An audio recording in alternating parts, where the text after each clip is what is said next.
evening, everyone. Welcome. I'd like to call to order this regularly scheduled Board of Education meeting, April 23rd, 2025. It is 5:30 p.m. Ms. Stokely, would you please call the roll? Ms. Coco? Here. Mr. Gomez? Here. Mr. Harris? Here. Ms. Schaefer? Here. Ms. White?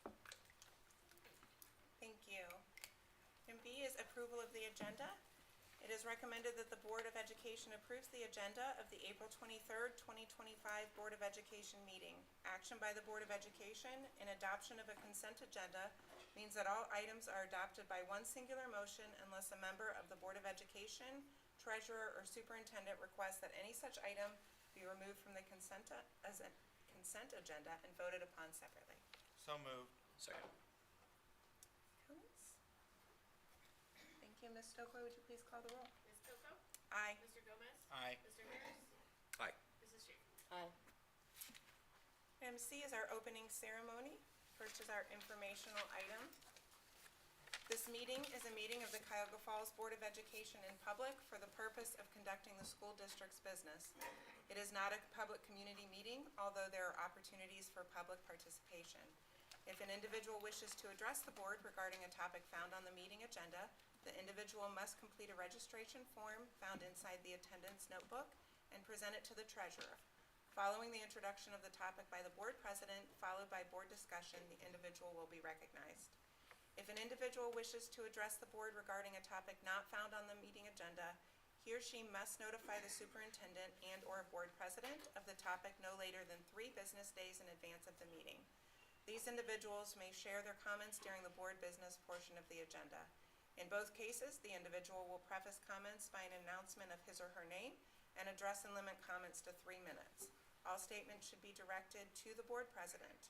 No person may address or question board members individually. An unabridged board agenda for this meeting can be found on your electronic device at the address shown on the screen. And for your convenience, hard copies of the board agenda may be found on the table by the sign-in book over here to everyone's left. The next policy committee meeting is May 12th, 2025 at 5:30 p.m. at the Board of Education offices, 405 Talmadge Road, Cuyahoga Falls. The next regularly scheduled meeting of the Cuyahoga Falls Board of Education is May 14th, 2025 at 5:30 p.m. in the Cuyahoga Falls High School Library. And now for our Pledge of Allegiance, and welcome, Ms. Stokely. Please stand for your oath.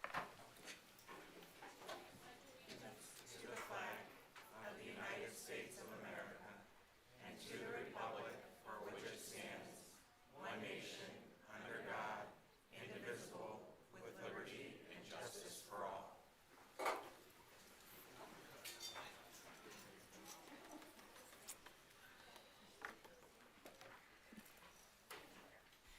Welcome. Our vision, Cuyahoga Falls City School District, the hub of our community, committed to a culture of caring. We innovate, we create, we personalize education for all. Our mission, every student, every day, every opportunity. Thank you very much, Ms. Stokely.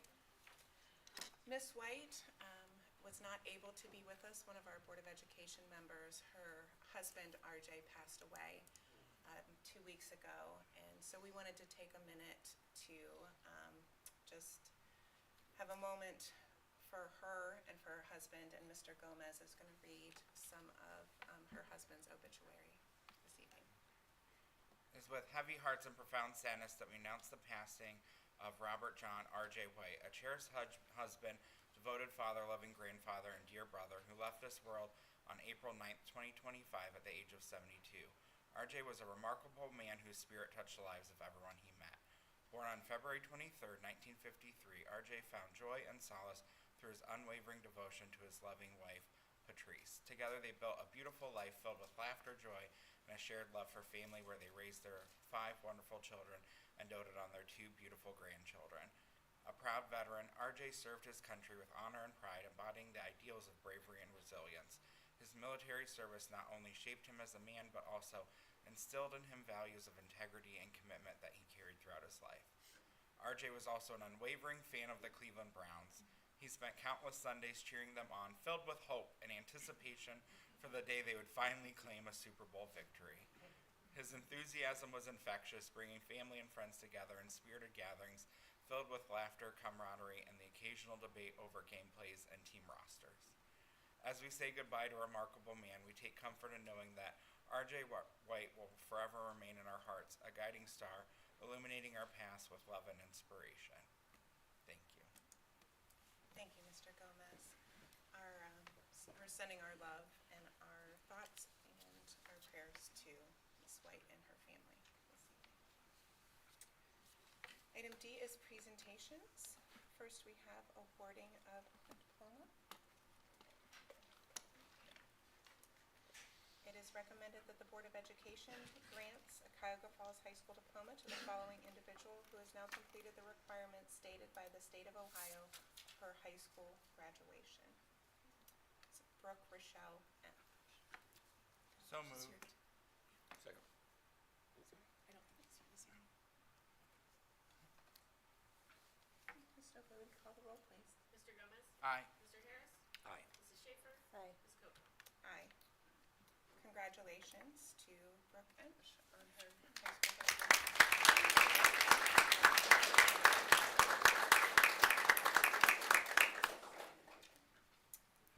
And next up, we have Mr. Peter Geis with our bridge competitors. And also, if you'd like to come up.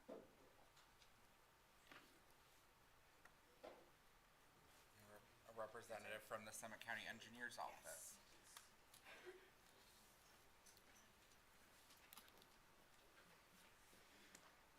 Hi, everybody. I'm Mr. Geis. You guys should come up too.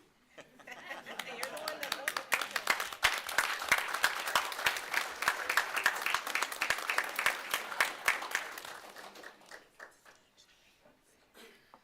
You're far more important than I am here. I'm the woodworking teacher here at the high school, primarily, and these gentlemen are some of the gentlemen that were in my Woods 3 class this year. And one of the things that we did there is we designed and built little balsa wood bridges for the Summit County Engineers annual competition. For those of you that don't know, balsa wood is actually the softest hardwood on planet Earth. So it's an incredibly soft little lightweight wood that we use, and then the challenge for the kids is to try to come up with something very strong out of that very light material. And off the top of my head, I can't remember. The competition's open to like all high schools in Summit County. Each school can bring up to 3 teams. A team consists of no more than 3 people on each team. And there were 27, 28 teams there this year. We brought 3 teams, and this year our 3 teams finished first, second, and third overall.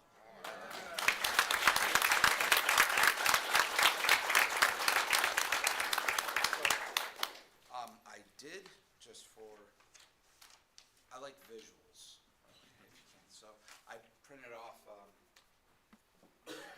those are the designs that these gentlemen all came up with. The way we do it is I have every kid come up with their own design first, and then they get put together into groups. And then as a group, they look at each other's designs, and they kind of have to come up with one design that they think works best from those 3 designs that they start with. And then, so this is what they kind of finished on. So you can tell each group's design is quite different from the others, which is kind of the cool part of the competition. And, they get 3 hours to make their bridge from scratch. And for winning this year, we have a representative from the Summit County Engineers Office who's going to present our winning team with a plaque, I believe. Is that even better? So I'll hand it over. Thanks. On behalf of Alan Brubaker, Summit County Engineer, I would like to present Cuyahoga Falls High Team 1 for the winner of the 24th Annual Miniature Bridge Building Competition. But, I mean, the other teams did phenomenal also, second and third place. And Peter might have not mentioned it, but I think you guys got like a sweet spot because you know where the weight that breaks the bridge could be up to, what was the heaviest, 140 or something, pretty heavy, 157? 157.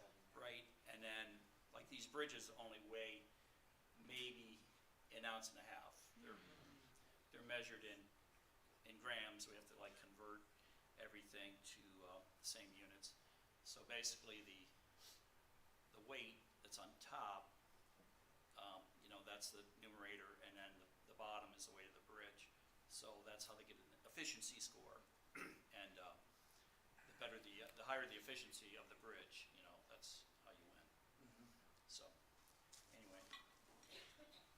They want it. Sounds like we need y'all on Route 8 right now.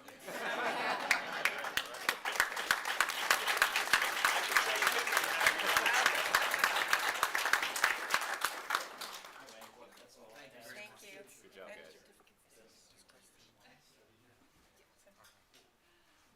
Mr. Geis, yes, if you could distribute the certificates, and then Janice. if you could please all stay after for photos after we do Top Tigers, we'd love to get your picture, and congratulations, awesome work. Wyatt, we keep seeing you week after week, bud. Yeah. Yeah. Thank you, and thank you to Mr. Deitch for coming as well. And I got some really cool pictures of the Route 8 project he was showing me earlier, and how it's coming along and all the planning that goes into it. Not unlike what you guys had to do in 3 hours, obviously. Takes longer than 3 hours to build a whole brand new bridge on Route 8. But we're excited to drive over that when it's done. Yeah. so. Me too. Another 9 months or something. Yes. So, I was gonna say you know, it's glued together too. I don't know if we made that clear, but all the balsa wood joints are glued together. It's really important to get the glue to dry, you know. So, Very impressive. Exciting. very good. Thank you. Perfect. guys. Congratulations.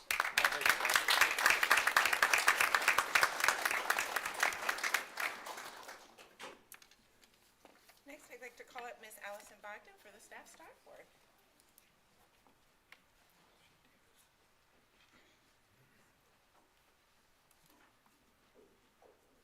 Good evening and congratulations, that was quite impressive. I get to continue with impressive people at the Falls in recognizing our April Staff Star Award that's nominated by their colleagues. And before I call that person up, I want Kat Scott to join me at the podium. She is who nominated our recipient, and also Ms. Jennifer Scala, the principal at DeWitt. So this evening, we are honoring Mr. Shane Davison, who is a paraprofessional at DeWitt. Come on up, Shane.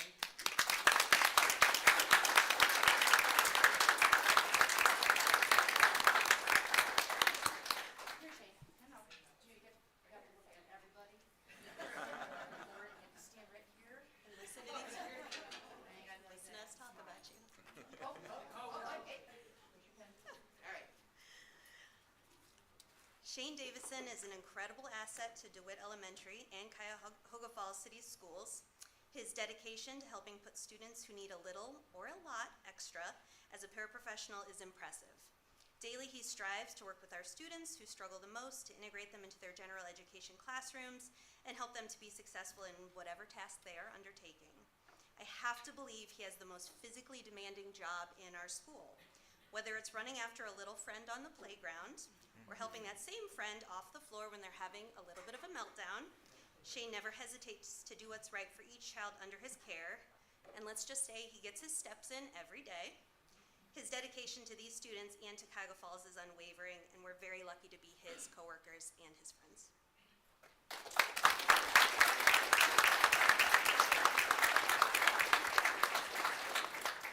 I want to say a few words about Mr. Davison.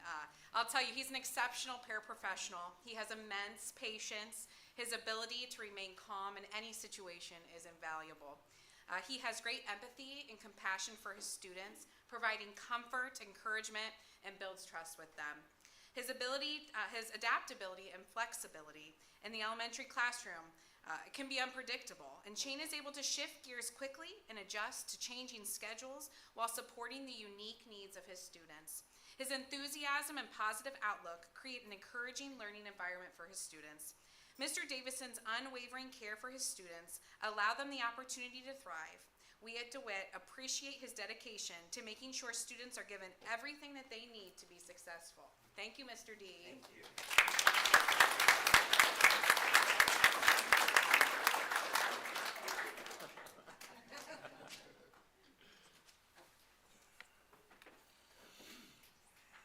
And next is Top Tigers recognition. I'd like to call up Dr. Selka, and Mr. Gomez will be helping us. Thank you.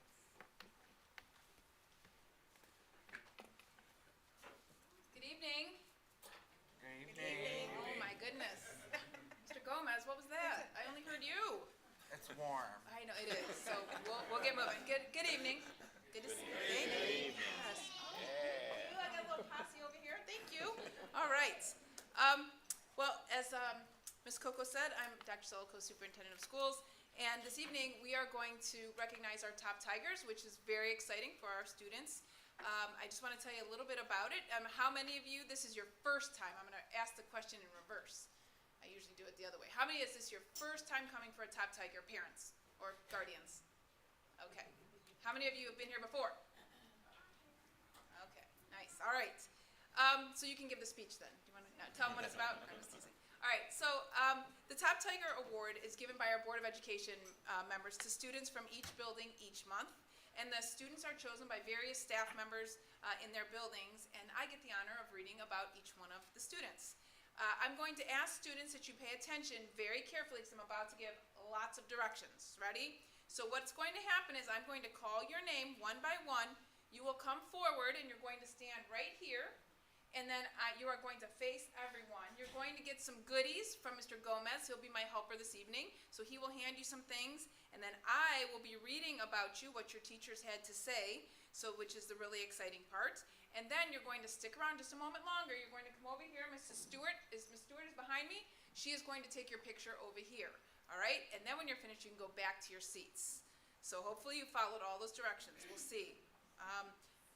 Who gets to go first, right? And we'll help you along if you get lost in all those directions. In addition, then we have, you will go to the cafeteria afterwards, and we're going to get a group photo, and families, you can also get some pictures there, and you'll hear more about what you're about to get over there in just a moment. And we also have, is it up here this evening? Yes. Is it here? Okay. We have a sign that will go home with each of you, so you can put it in your yard or in your window. So very cool, Top Tiger, and that is compliments of our teachers union, and Mrs. Carlisle is here this evening, so we thank them for their support.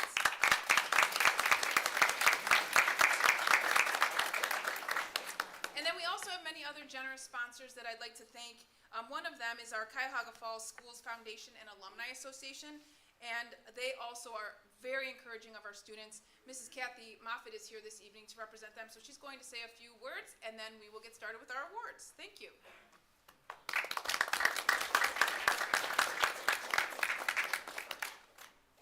Thank you. After all these years, I still need a script. But I'm Kathy Taylor Moffitt. I'm here representing the Cuyahoga Falls School Foundation Alumni Association, and we would so like to welcome all the families and our top Tigers for this evening. And we want to tell you a little bit about us because we think that we're the best secret in Cuyahoga Falls, and we don't want to be. Every year we give over $150,000 of scholarship money to our graduating seniors.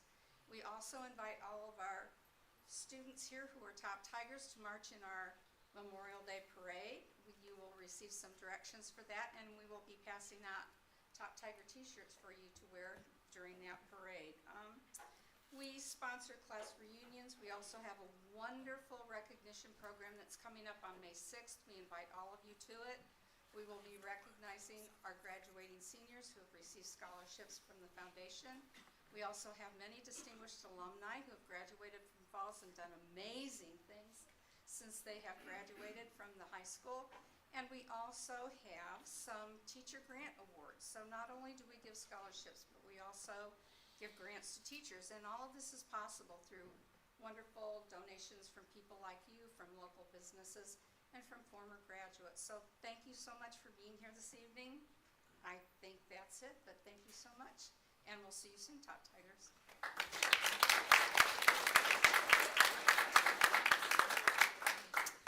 Okay, so as a reminder, you'll head over to the cafeteria, you'll stay in your seats, and I believe they get a shirt, Ms. Moffett, right? You said a shirt?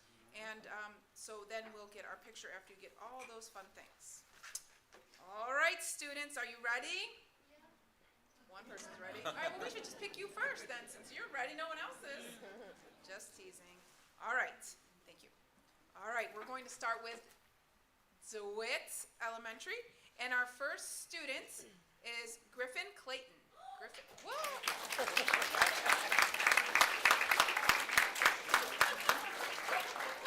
at this guy, all right. You have a fan base over there. I won't say, but it's 3 girls over there. Ha, Griffin. Look at you. Good job, All right. Griffin, are you in 5th grade? No. Are you in 1st grade? Is it 1st? All right, okay. Oh, thank you. All right. Do you want to come here and read this? All right. All right. Griffin, let's hear what we got to say about you. Griffin has a kind and gentle spirit and is always thoughtful of others. He is a true friend to everyone with a heart of gold and is a wonderful example of kindness. He comes to school daily with a positive attitude and resilience, no matter what challenge is thrown his way. Griffin approaches every task with enthusiasm and a strong desire to learn. His dedication to his work is remarkable. He consistently puts forth his best effort, excelling in every academic area. Griffin is a role model for his positive behavior in our classroom, and we are lucky to have him here at DeWitt. Way to go, Griffin. Good job.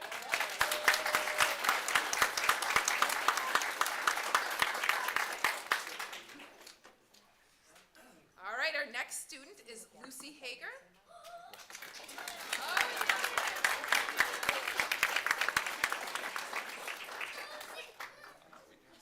do you all go to DeWitt? Yeah. That's why I'm a superintendent. I'm so smart. I know all these things. Good guess. All right, Lucy, let's see what we have to say here. Lucy is an exceptional 1st grader who consistently demonstrates a passion for learning and a deep curiosity about the world around her. She approaches challenges with a positive attitude and resilience, always eager to try new things and explore different ideas. Whether excelling academically, participating actively in extracurricular activities, or showing kindness and empathy towards others, Lucy stands out as a role model to her peers. Her strong work ethic, leadership abilities, and creative problem-solving skills make her an inspiration to her classmates. Lucy is involved in Girl Scouts, plays basketball, soccer, wow, and participates in Camp Invention in the summer. We're offering that again this year. She also helps her elderly neighbor and donates her toys and clothes to people in need. Wonderful. Lucy has a bright future ahead, and her potential for greatness is truly limitless. Are you learning all this for the first time? Or are you just like amazed that I know all that stuff? Yeah, I think that's it. All right, sweetheart. Congratulations. You're going to come right here.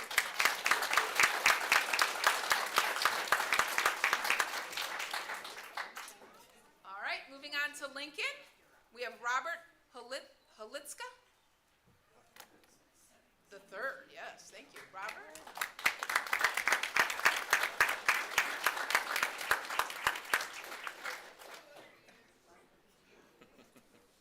Oh, come here, bud.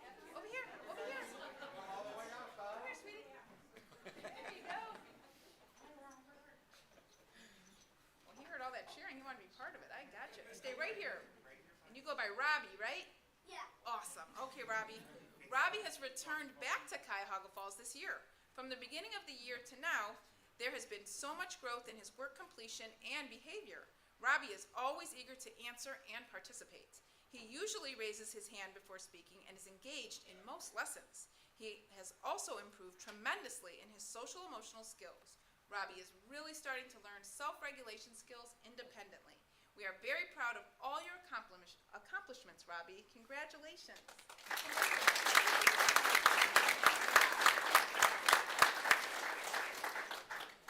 All right, our next student is Kylie Ortiz. Kylie?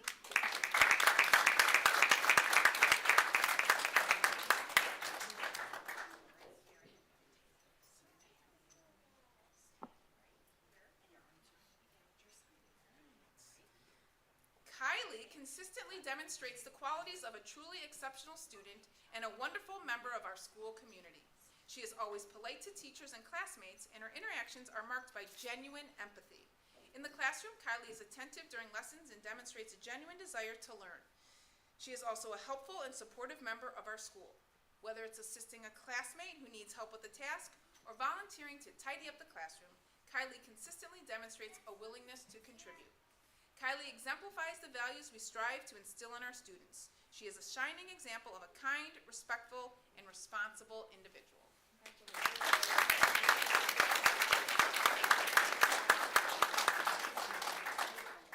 All right, moving on to Preston.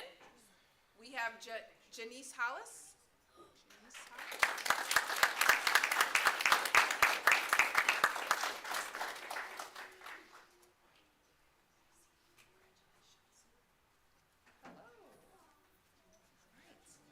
Janice is new to Preston this year, welcome, and you would never know it by the way she has shown Black Tiger pride from day one. From the moment Janice arrived at open house, she had a big smile, and she has had that smile every day. Yeah. All right, there it is. She brings a positive attitude and confidence with her work as she works hard and never hesitates to help others. The 5th grade team says that Janice is one of the most polite students they have had the pleasure to teach, and she never hesitates to ask questions or try new things. We cannot wait to see what the middle school chapter will bring for you. Congratulations.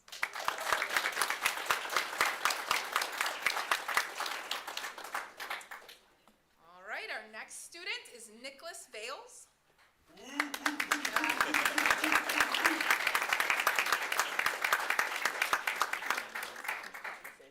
How did you like that?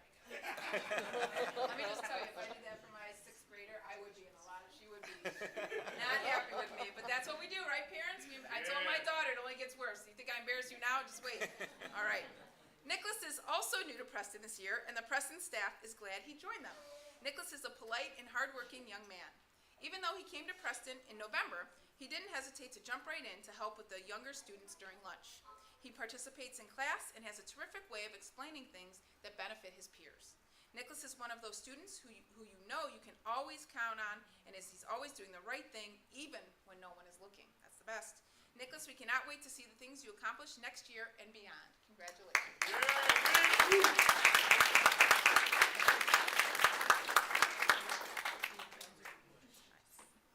All right, moving along to Price, we have Everett Teeter.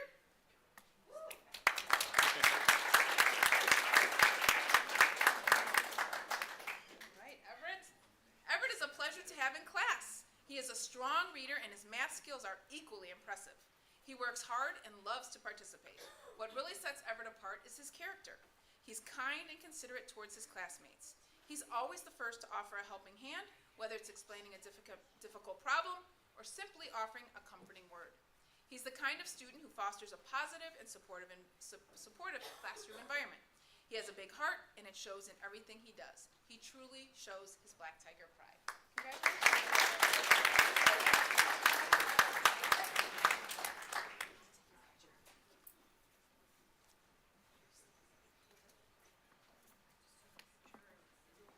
All right, our next student from Price is Sumnima Tumbapu.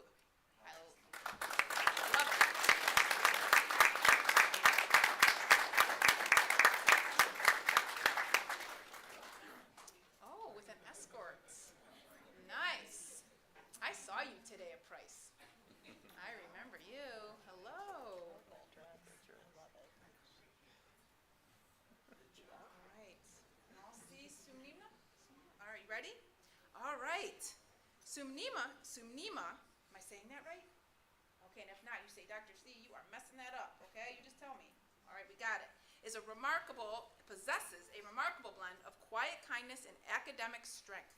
During guided reading, her comprehension is truly advanced for her age, and she consistently demonstrates a willingness to support her peers. Rather than simply providing the answer, she guides them to think and use strategies that were taught in class. Not only is she a strong student in reading, she also strives in math. She is truly an exceptional student, and we are so proud of her growth and the positive impact she has had on the classroom. Congratulations.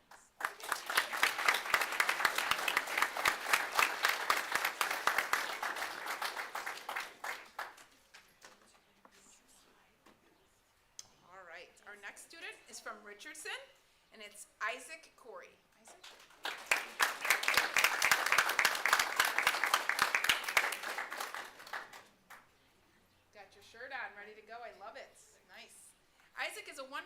kind-hearted student. He arrives at school every day with a smile and a positive attitude. Isaac is a role model to his peers and leads by example. He has a heart of gold and truly cares about others. His patience and understanding makes him a great partner to peers needing assistance. Isaac can always be counted on to be polite and respectful. He is a true example of Black Tiger pride. When he is not at school, he enjoys playing basketball, spending time with his family, and reading. Nice. With Isaac's kind personality and great work ethic, he will see great success in his future. Congratulations.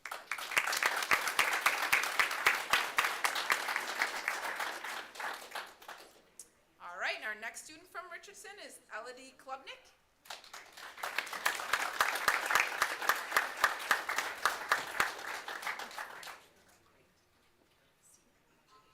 I love that dress. It's like school. It says Scream School. I love it.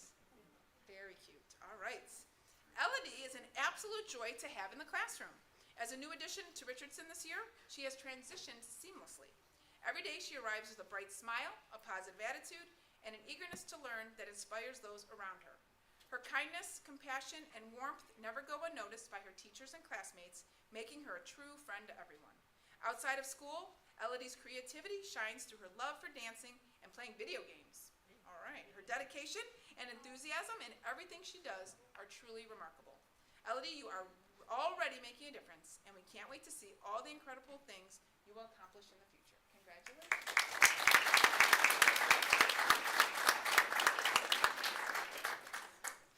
All right, one more elementary school. That's Silver Lake. And our first student is Jose Inoja.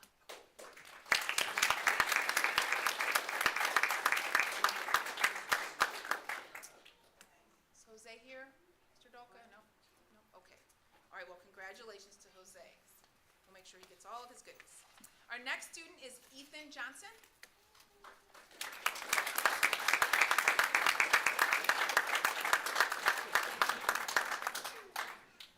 All right, we got a runner here. Nice. All right, Ethan. Ethan consistently demonstrates exceptional dedication and maturity. He arrives each day prepared to learn, diligently completing assignments with meticulous care and a clear sense of pride. Beyond academic excellence, he actively participates in class discussions, offering thoughtful insights and fostering a positive learning environment. His consistent adherence to school rules, coupled with his genuine kindness and respect towards peers and teachers, establishes him as an exemplary role model. His commitment to hard work, along with his caring nature, makes him a truly outstanding member of our school community. Ethan, you should be very proud of yourself. Congratulations.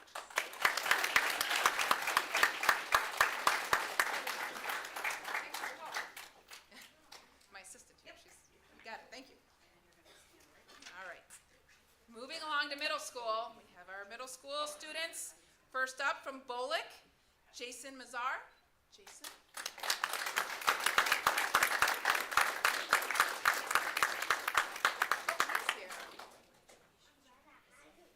Well, geez, you could have stood, can you stand any farther back there? We'd have to open the doors. Come on, join us. I know, middle school, I know, come on. Hey, Jason. All right. Jason has put in an incredible amount of effort lately. That's why you stood in the back, because you want to put all that effort to get forward. I get it. Nice. He has faced challenges in the past, but his dedication to growth and improvement is truly inspiring. His grades and attendance are steadily improving, and he is showing a strong commitment to his education. Beyond that, he is consistently respectful to his teachers and the adults around him. Nice. Keep up the great work, Jason. Your hard work is paying off, and we are so proud of you. Good job.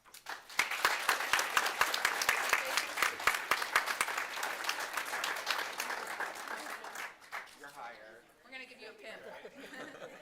All right. Our next student from Bolick is Grace Sackett. Grace.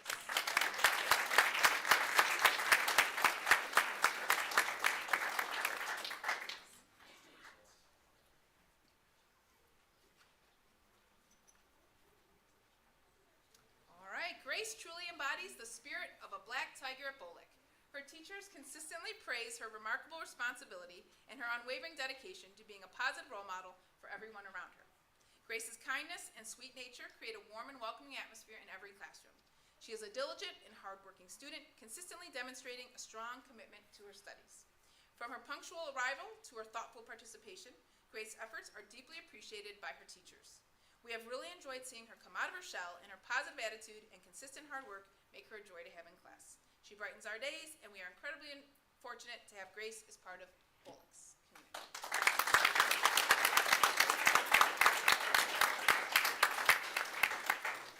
All right. Moving along to Roberts Middle School, we have Nolan Altier.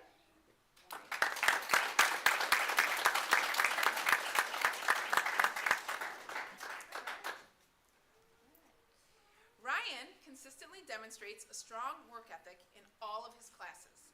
He is always prepared, participates actively in discussions, and strives to understand the material thoroughly. Ryan is a positive role model for his peers. He is respectful, kind, and always willing to help others. Ryan demonstrates strong integrity by always being honest and responsible. Great traits. Congratulations.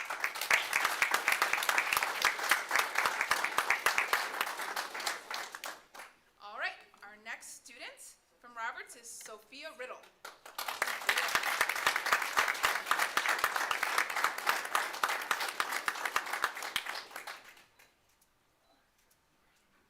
I knew you were in 8th grade.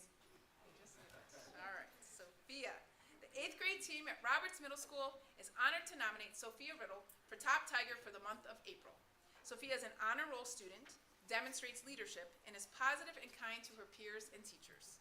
Sophia consistently demonstrates a strong work ethic and enthusiasm for learning. She works hard and takes ownership for her learning. She exhibits kindness, respect, and a willingness to support her classmates. Outside of school, Sophia is a dedicated and talented middle school cheerleader, nice, and softball player for Little League North. Nice, what position? First base. All right, I see that. First or third, I gotcha. Okay. For these reasons and more, the 8th grade team at Roberts Middle School wholeheartedly nominates Sophia Riddle for Top Tiger. She makes our school a better place, and we cannot wait to see what she achieves in high school and beyond. Congratulations.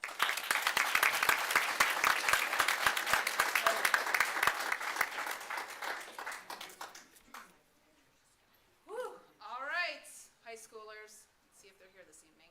Our first student is Owen David Fuller. Did you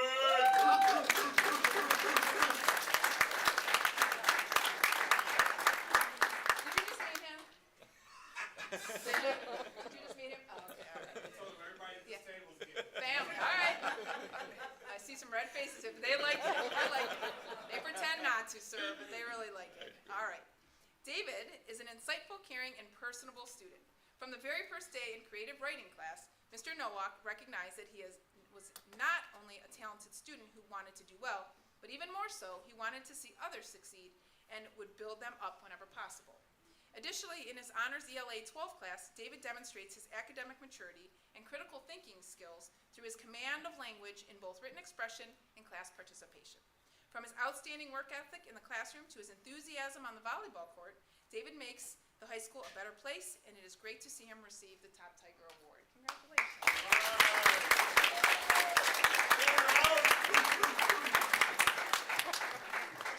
Oh boy.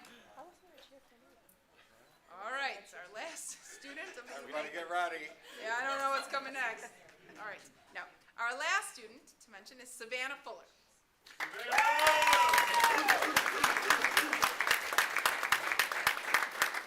She was prepared. She saw it coming, right? Did you know it? Did you know he was going to do that?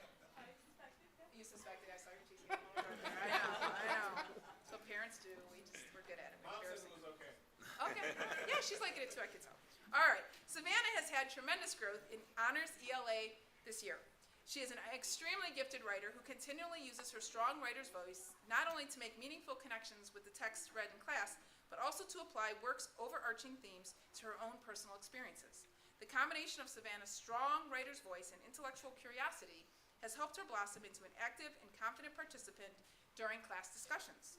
Her candor when speaking, I like that, and courage when challenging the ideas of others demonstrates her strength and resilience.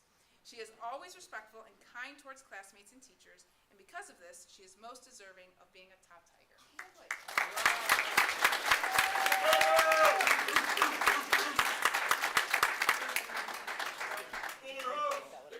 Oh, I love it. All right, well, you made the evening more enjoyable than listening to me. Before we break to get our pictures taken, one, I just want to congratulate all our students. It's such a joy to read about each one of you and to hear those common themes. I also heard that we have at least 3 new students to us this year, and we appreciate the way you've come into our district and bought into our Black Tiger Pride, and so thank you for that. And parents, family, guardians who are here this evening, thank you to all of you, because students, our children, don't just come this way. They are under your care and your guidance, and so clearly you have done some great things with your children. So congratulations to all of you.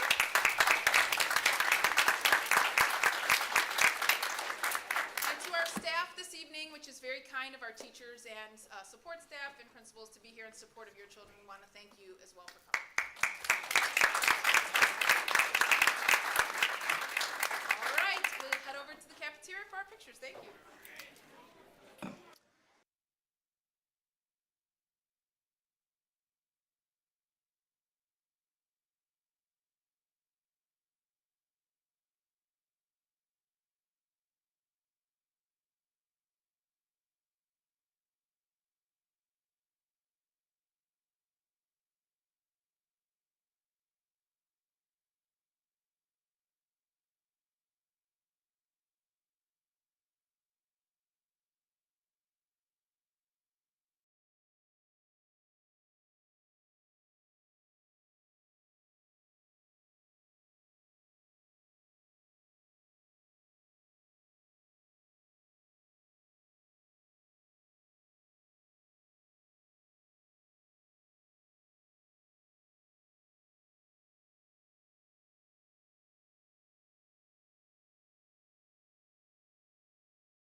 everybody. We're on presentations, number 5.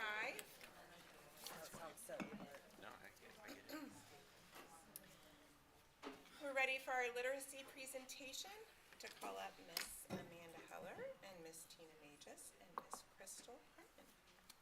Welcome, ladies. Oh, and yes, and of course, Mrs. Houston. You're always welcome to join any presentation. I had to run there for a while.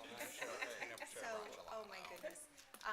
Thank you, President Coco, Vice President Gomez, board members, Dr. Selico, Ms. Stoikoy, and the community for having us here tonight. So, we're so excited to be able to do an annual update about literacy here. This group of ladies are just amazing leaders. Teacher leaders are the most important leaders sometimes. They really make things happen in our schools, many times beyond what we can do as administrators, so we're grateful for their leadership. So tonight we're going to give you an overview. Please stop us and ask questions. We'll be diving into literacy, we might geek out a little bit about it. We just kind of love it. So, but we appreciate your time and support for us tonight, so thank you. Before we start, do you mind if I move this fan? Sure. Sorry. No. It's a little fan. It's a little spicy. Yeah, get a little hot.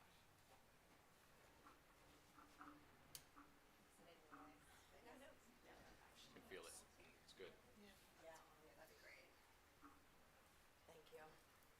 Perfect. Is that perfect? That's good. Okay. Thank you. Very good. All right. Does it help at all? Mr. Hutch, you'll be our clicker. I'll give you a thumbs up when I'm ready. Okay. Thank you.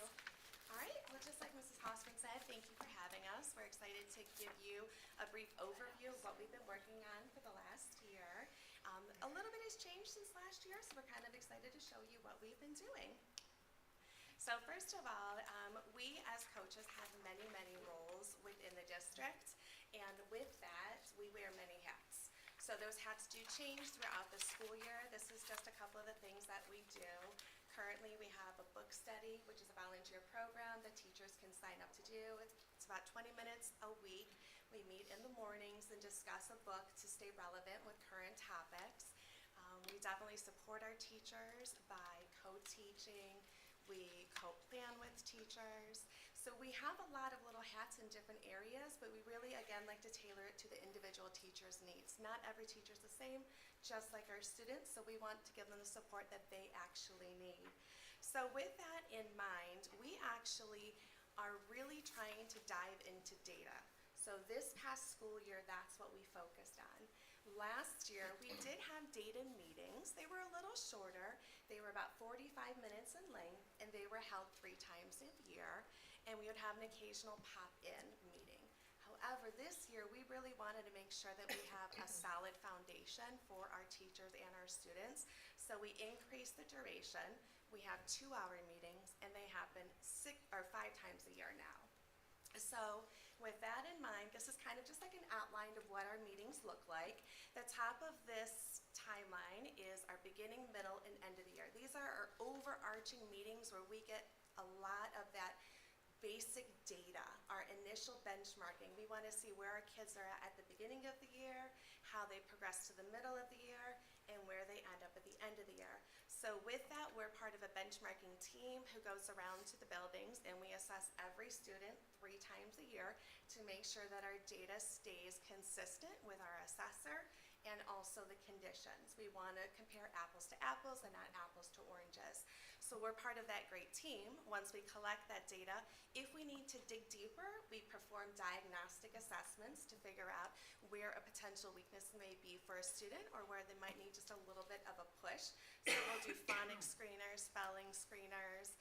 We'll even back test to see if maybe that grade level is not the best instructional level for intervention for that particular student. So we take all these little pieces of data and we kind of funnel them together and look at the whole child. So your beginning, middle, end of the year, we typically try to look at tier 1, which is the whole class. But for our bottom 2 dates where it's the check, those are our progress monitoring days. We want to check in on students.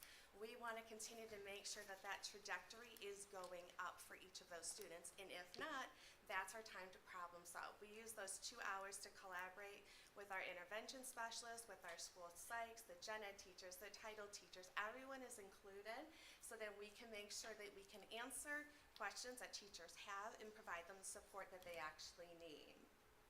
Good. So what we're going to do is we're going to kind of just very briefly show you what the format looks like. One of the things we really wanted to do is we wanted to make a very clear protocol so it was very consistent for our teachers when they came to us and provide them with the tools to be successful. So when we're talking about those 3 meetings, big meetings for the year, we follow a protocol that we developed with our Education Service Center. And this is just like a brief example. So what we do is we import the data from our beginning, middle, end of the year, and we look for trends. We want to see where are students growing. Is there more growth in one particular classroom than another? And then that starts the conversation, well, what are you doing with your instruction in Tier 1 versus what am I doing? Can I change it?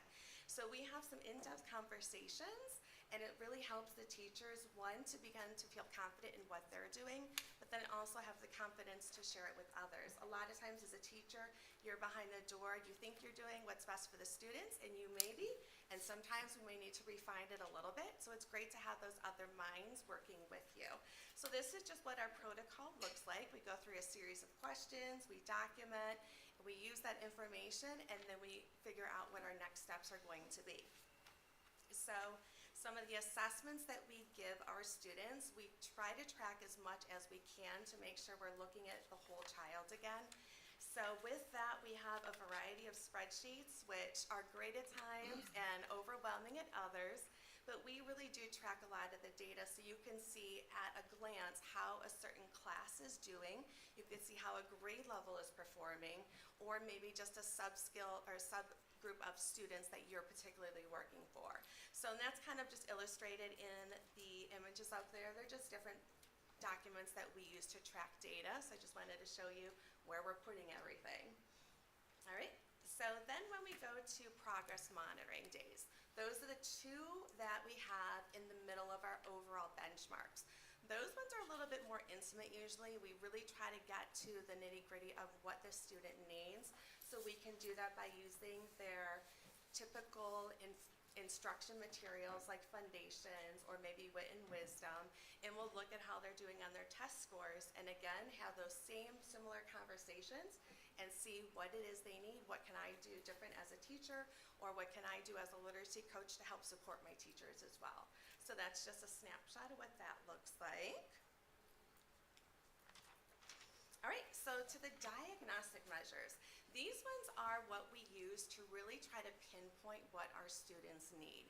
And like I said earlier, we do try to figure out specifically what one student may need. It is not the same for all students. So you may have a 4th grader who is struggling to spell. That spelling skill may not be their true deficit. It may be something totally different, such as phonemic awareness or a phonics skill. So a big part of our job is really trying to troubleshoot and figure out what that student needs, and we use different diagnostic measures to do that. So in addition to being part of the benchmark team, we're typically the ones who will walk around and pull a kiddo and assess them and provide feedback for the teacher, and then plan with the teacher what next steps could look like. Now this is a lot of information. Now our teachers have been walking through this step with us for 3 years now. The buildings have had 3 literacy coaches shared between the 6 of them for 3 complete years, and each year we've built a little bit more on top of it. At times it can be overwhelming, so what we did is we actually created a protocol for our teachers. So they have this protocol to start at step 1, what do I need to do day 1 of school? What am I going to do day 2? When do I administer this assessment? You can click on this link if you need an intervention. So everything we're walking the teachers through in person, we also have physical documents with hyperlinks so they can refer back to them as needed. So this is what our teachers do have access to, and it outlines our series of 8 steps. And if we click to the next slide, this is a nice one. This is called our decision-making framework. This is where we guide our teachers to help figure out where that deficit might be. And with that, if you look at the bottom, we have letter L and F, which stands for letter name fluency. That's our lowest level skill. To the top, which is oral reading fluency, and reading comprehension. So it is basically a series of literacy steps. And as a teacher, you would look at this and say, all right, my kiddo is not responding well for letter name fluency. If they're not doing so well, I would look to the left because it's a weak deficit, and I would focus more on accurate and automatic letter recognition. If it's a strong skill, we give a suggestion on the right-hand side.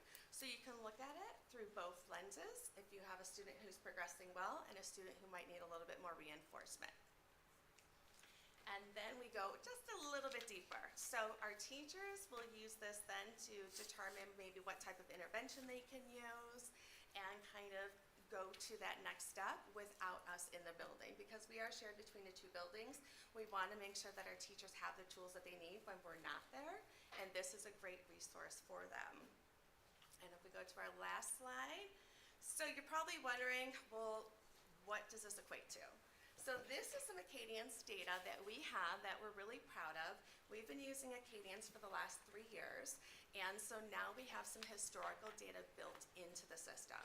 And if you look at the left-hand column, that is in 22-23, the percent represents the percentage of students who are at or above grade level by the end of the year. Benchmark, not grade level, sorry. At or above benchmark by the end of the school year. Then you go to the next column, which is purple. That's our 23-24 school year. End of the year where the kiddos are ending. However, if you go to the blue column, the last one on the right, 24-25, if you actually look at those numbers, our teachers have done such a good job of getting our kiddos to surpass the end of the year benchmarks that we have already established. So they were leaving kindergarten at 49% in 22-23. They are leaving kindergarten in 23-24 at 65%. And in January of this year, our kindergarten is already at 66%. So that's showing us that what we're doing is working. We're reaching those end of the year scores now at the middle of the year. And that's what we would like to continue to increase. Mrs. Hausman, how do we read this data across cohorts? So Like, where are my kindergartners and then first So the grade? early literacy indicator kind of reads that from fall to fall. Okay. So what we're hoping is our fall scores this year were higher than last year's fall scores, so we're hoping to see on the report card our early literacy scores should rise to show that growth. Does that answer your question? A little bit, but what I'm saying is like, if I'm looking at 22-23 end of year, Oh, okay. kindergarten, Just go diagonal. Yeah, diagonal. diagonal Yep. to So 49-56. 23, 49 Yeah, to to 56 Yep. And then To 50 to to 49. 55. Is it fall to fall? So this is, I'm gonna step up here for a End minute. of year to middle of year. And then the following year, they would be at 56. So they left the school year at the end of the year at 56. And then they're at And 62. now they'll be at 62. Okay. And you will see some trends. Acadians, we didn't go too much into it, but Acadians has many measures, and they change throughout the year. So the expectation and the benchmarks does continue to increase, which is why you don't always see a large amount of growth at certain grade levels based on those measures that are being assessed. So here's my question, Ms. Hausman. So then we have 62% at middle of year in grade 2 and 55% in grade 3. And we know that they're trying to bring back the required third grade guarantee and make it a little bit stricter. So what are we doing for that 45% and that 38% to get them there? Because I celebrate our successes, but I'm worried about that 45% and that 38% because we've got a short time. So To we get 'em where are we need 'em. investing in, continue to invest in our training with Orton Gillingham, which is a very prescriptive, very much a science of reading backed type of professional development. We're gonna be doing that this summer. And so we're also looking to increase the intervention period from a 30-minute to a 60-minute period for students who need more intense support. So we're building a new schedule next year, as well as building the new model with the structured literacy specialists, and the intensity of those supports are increasing.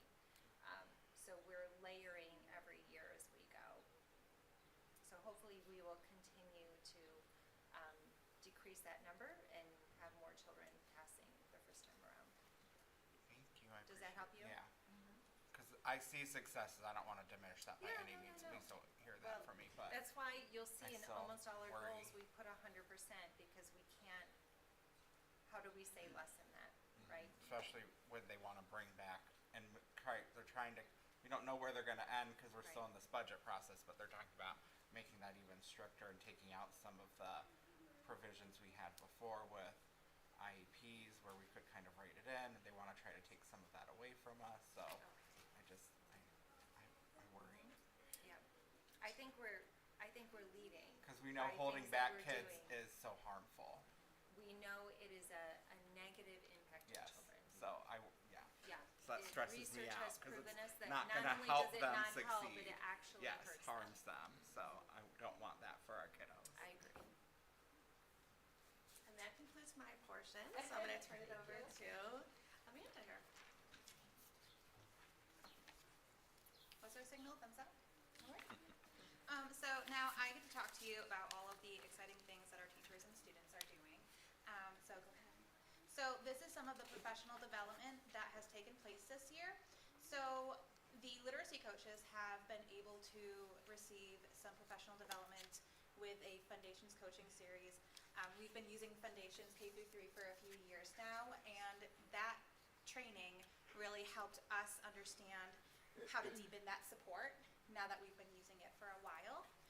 We've also gone to this literacy coaching network at the Northeast ESC, and that's been a fantastic opportunity for us to just brainstorm with other literacy coaches and see where other schools are at. So that was nice for us. And then on the other side, you'll see some of the things that our teachers have done this year. So the speed learnings, those are the 20, 25-minute focus sessions that we have before school, usually once a month or so.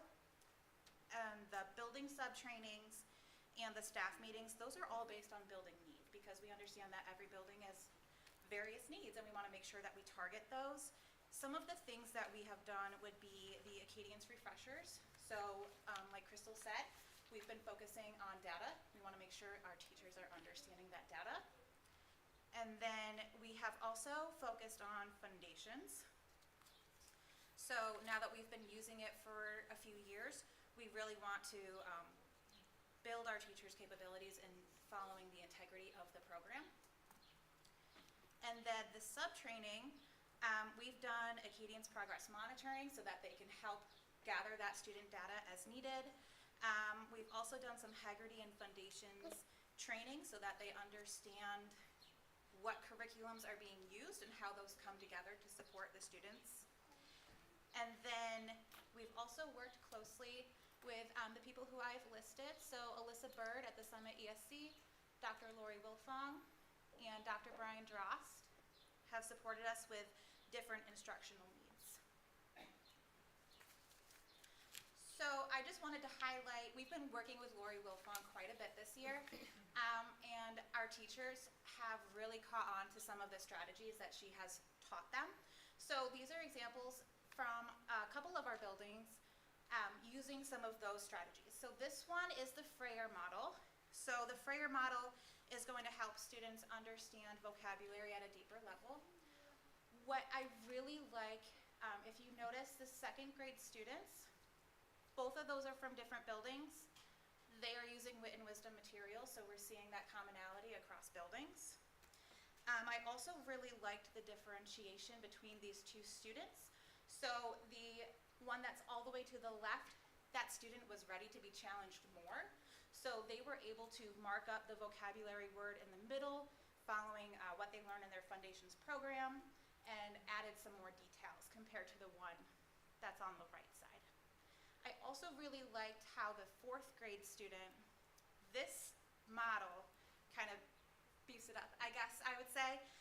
So it changes from the example sentences to facts and characteristics about that word. And then instead of having a picture of that word, they're thinking of non-examples. So it deepens that thinking a little bit.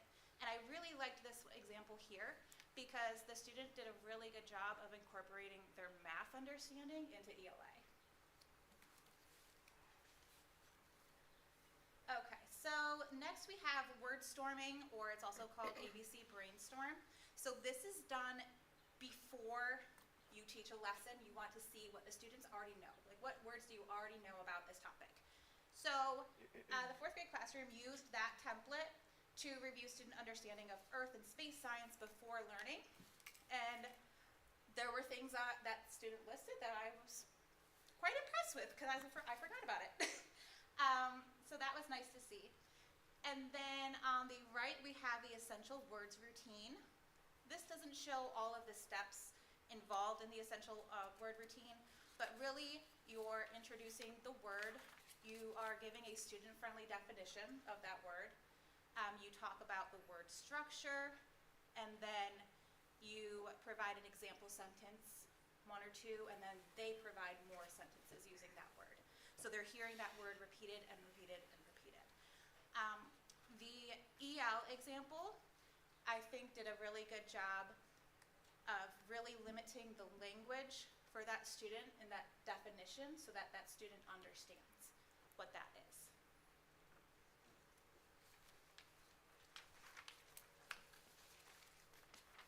Okay, so next is wit and wisdom. This slide really just gives you kind of like a timeline to the supports our teachers received. So we started with our first followers for implementation in the fall. They received a PD from Wit and Wisdom themselves. And then all of the remaining teachers also received an introduction to Wit and Wisdom so that they can start to wrap their heads around those changes. And then, towards the middle of the year, the first followers had a second session so they can dive a little deeper into their knowledge. And the mid-year adopters also had that same session, since our teachers really enjoyed that one and found a lot from it. So we had them do that as well. And then we have our continued support throughout the year. So during our early release time, we have Alyssa Bird. She's done things where she goes over the manual with them so that they can understand the different parts and pieces. And they've talked about vocabulary deep dives and just other information as we see the teachers need. Mrs. Hausman, are we seeing, like, as we have the data days, are we seeing an impact, like, with the different wit and wisdom cohorts? What do you think? I would say writing we are seeing. Yeah. Yes, You'll see that, larger. yeah. Yeah, it's very heavily written focused. And so definitely for writing. We're also noticing a lot of districts, I had shared this with Ms. Schaefer recently, that there was, it's a very rich and dense curriculum, but because we try to do it in a very progressive manner through the year and that teachers got to choose their entry point, it's actually, I think, speeding up our adoption and people are buying into it, and we're not having as much overwhelming thoughts, even though it can be, that with the supports and kind of taking our time with it, it seems to be going like we're going slow to go fast, if that makes sense. And we know there's been a lot of change with the elementary, with their ELA program. So I think this model helped bring some excitement for people who started it, and then it trickled, and then some were asking us to start, which is what we all want, right? And I always say we don't want to do things to teachers. We want them to feel part of decision-making, feel part of what we do. And so that's been received well. So I think taking some of that away has made them grow in the program quicker. So. Thank you. So this is an example of a kindergarten writing. So this is an end of module task. So this is after, like, I think it was like 36 lessons or so. And I really liked this example. So in this example, you see that the student is writing multiple sentences. They're on different pages, but they still completed that all together. And the paper that they're using shows you that they are starting with the problem and then they're going to the resolution. And that language stays consistent from grade level to grade level. So it's nice that they started with that.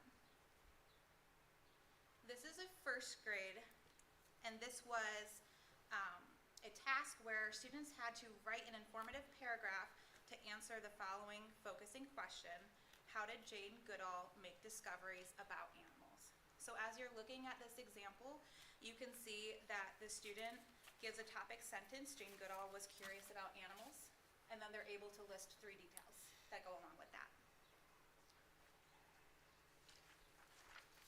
These are 2 examples of 3rd grade writing in Wit and Wisdom. So looking at these, you can see that their paragraphs are more complex, and there's multi-paragraph structured responses as well. And in both of these responses, the students are focusing on pulling evidence from the text and elaborating on that. I will say, when we were doing the cards for veterans with Representative Sykes at Preston, they were told the kids to write a paragraph, and Ms. Coco and I said, that's 5 sentences, right? Because that's how we were taught, and we were instructed by Ms. Smelter and Ms. Holman that it's 8 sentences. Yeah.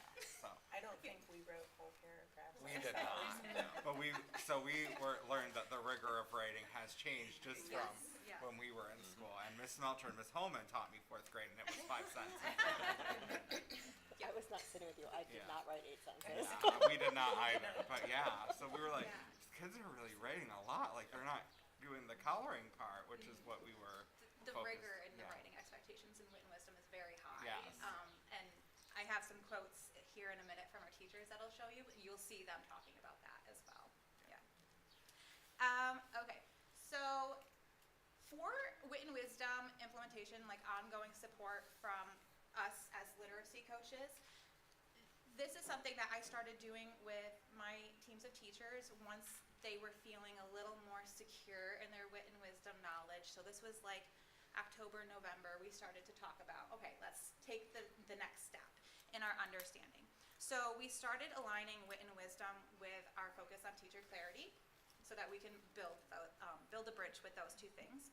So we met with grade level teams, and then we talked about the backwards design of Wit and Wisdom so that we're starting with the end in mind and then thinking how are we going to get our students to that goal.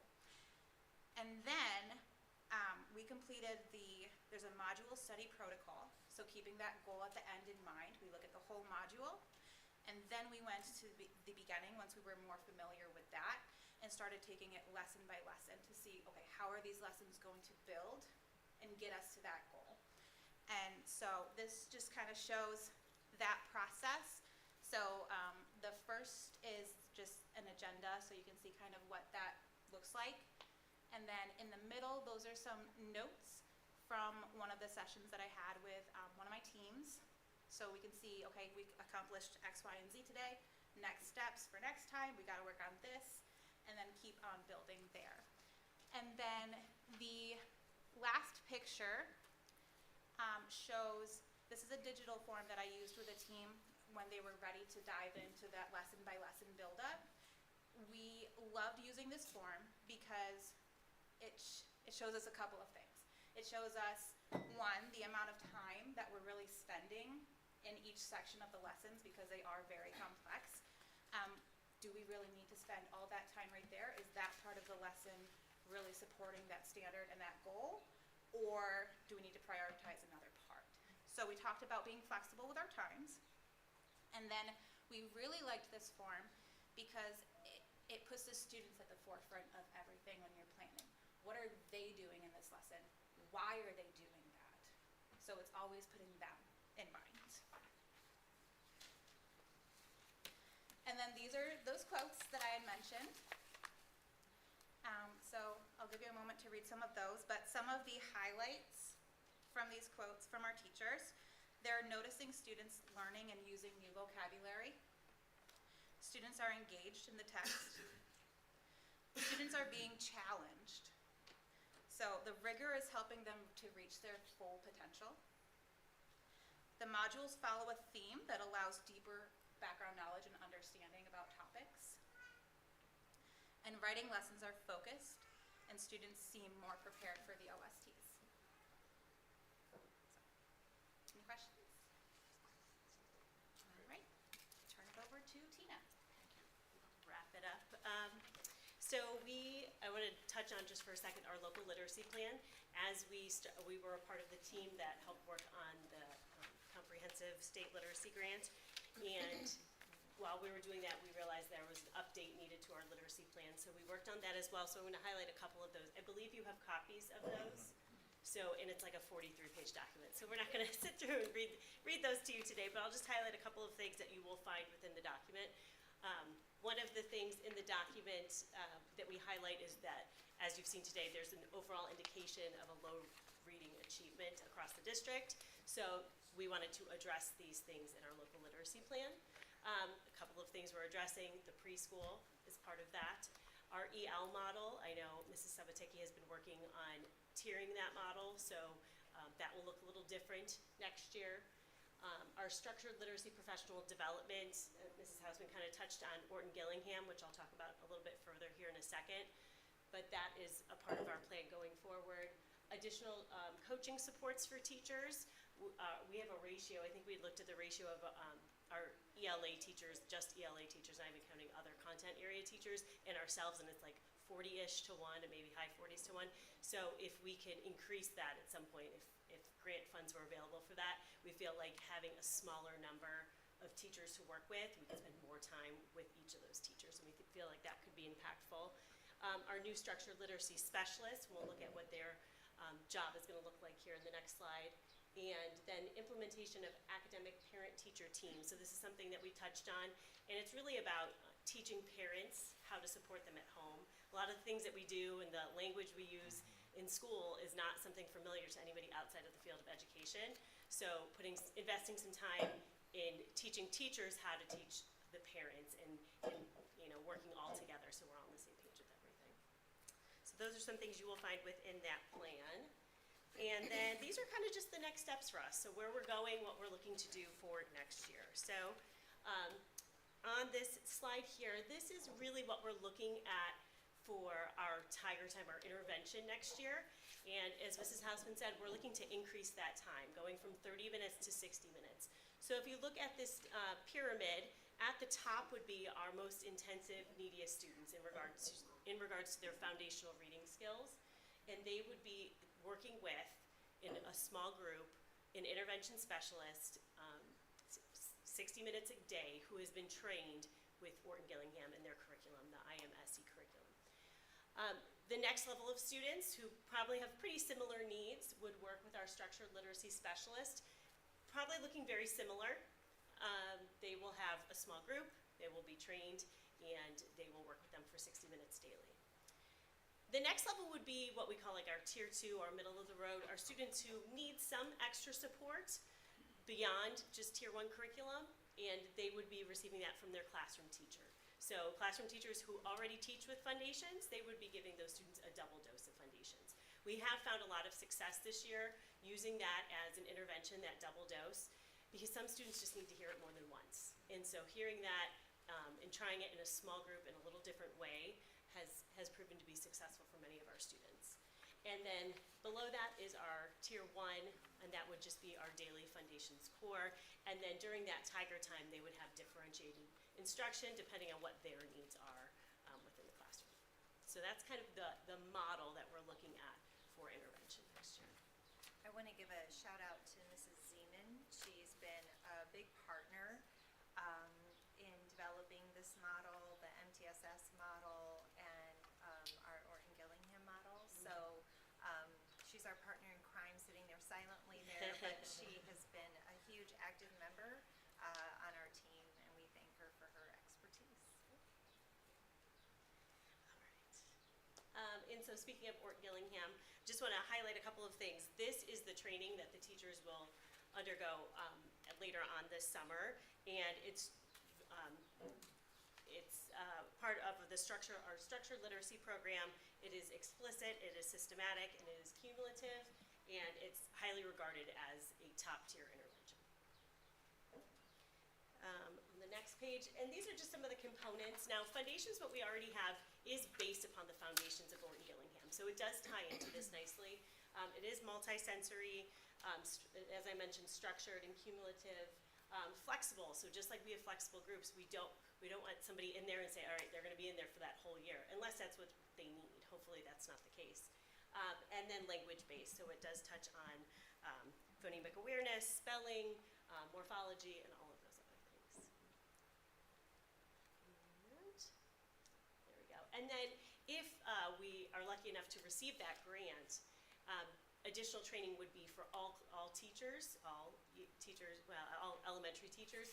And this just kind of supports how we can still use our curriculum, because as it states here, you can use this approach in any curriculum or any classroom, but it's really investing in the teachers and just the teacher knowledge. And I feel like that's a part that maybe we still need, right? That's a part that we can continue to improve upon. If we have a good curriculum, we feel good about that, and then we can continue to build our knowledge to make sure that we're implementing it in the right way. So I think that is really nice that it goes right along with what we're currently doing for classroom teachers. And then the last slide here is just what's next for us. So next year we're going to continue with our Wit and Wisdom implementation. So we'll have the final group of teachers start with Wit and Wisdom. They will get training over the summer as well. And then we're going to kind of up the pacing. As Mrs. Hausman said, we've been we started very flexible this year. So some teachers started at the beginning, some teachers started at the middle of the year. And their pacing has been a little bit all over the place. Some teachers have been taking a little bit longer to get through some of the lessons, and some teachers are going through it at a speedier pace. And so our pacing, which has been a bit of a challenge, will be something that we're really going to focus on next year and kind of look towards pacing it so many lessons a week, making sure that all the classrooms are on a similar page so they can work together with planning, and if there's any transfers between buildings, then they're in a similar area, and that would be helpful there. So we're going to work on pacing with Wit and Wisdom. Foundations, we've been doing it like we said, we've been doing foundations for a couple of years, but just making sure we're doing it well, right? So we just want to make sure we're going to hone in on a couple of things there. We decided we want to do a new teachers cohort, so whether the teachers are new to the building, new to the district, new to the grade level, new to the content, we want to make sure that they feel supported and then can know who they can reach out to. So we're going to build kind of a little group of them, and that we can meet regularly to answer their questions and support them as needed. Our TBTs, we've talked about some different ways to structure them. We do have 3 a month. So we've tossed around some ideas of having maybe a writing, math, reading focus, maybe having a literacy focus, and then having maybe a BLT focus, and then having like a principal's, choice depending on what their building is. So we're looking at structuring them in a different way just to make sure that we're using our time effectively and it's meaningful for all of the teachers. And then the last thing we're working on are some writing progressions. So there's one more slide here. I know, that one, you would think it was the last one, but it's not. I know. So one of the PD days this year, we met in district-wide grade level teams, and we looked at the writing standards for their grade level and vertically. So a grade level below, grade level above. And based upon that, we chose, the teachers were able to choose 5 what they think were like the non-negotiables when it comes to writing. We want to make sure when every student walks out of 2nd grade, they can accomplish these things, and that's common knowledge across all 2nd grade across the district. So we came up with these writing progressions, or the teachers chose them, and we kind of organized them and put them together. We also put the next grade levels writing progressions, so we can keep going with our students who are ready for that. So these will be introduced, if they haven't been already, this spring to teachers, and then next year will be something that we'll focus on throughout our TBTs and our discussions about writing. Any questions? Can somebody talk more about these academic parent-teacher teams? I can. Because that's one of my passions, is making our curriculum understandable for our families. Would you mind going to So, the- yep, yeah, so we, when we did one of the checklists for the comprehensive grant, it was very glaring to us that our parent engagement was missing. So, many years ago, I was introduced to academic parent-teacher teams. And what it is a very prescriptive model of how you teach parents about reading. It can be individual graphs and information and teaching them how to read a report about their own child's reading. But then it's also teaching them a little bit about the science of reading, having some understanding about the background knowledge of how you learn to read, because parents might be trying to be helpful, but they might be using a strategy that maybe doesn't match what research tells us today, for example. And so then you have these more academic meetings with parents instead of a conference where you're letting them know about the present level, but we're going to a deeper level. Some of those meetings, the parents all come together and they learn as a whole group, so they get to meet other parents, which is really exciting. And then some of the meetings are more one-on-one. And I think sometimes too, it's hard for parents to understand how to encourage their child as a reader on like what books to pick, Sure. because they don't understand what reading level their kid might really be at. Yes. And as much as we have tried, and we've tried some things, those Acadience reports are not easy for our families to understand. Yep. So just We've teaching tried them some how to different read great. that. We've tried some great things, but Yeah. I can tell you when my sister gets Yes. she's just like, did it go up or did it go down? That's really as much as you can Yes. really Yes. gather, and you just kind of hope it went up, and then think that that's good for your kiddo. But Yep, and teaching parents what is a just right book, and how to choose the just right book and so there's strategies behind that as well. and I think especially elementary would encourage your kiddo to make the transition from books with pictures to just books with words, and that can be a struggle for young readers sometimes because they want to cling to books with pictures as long as they can.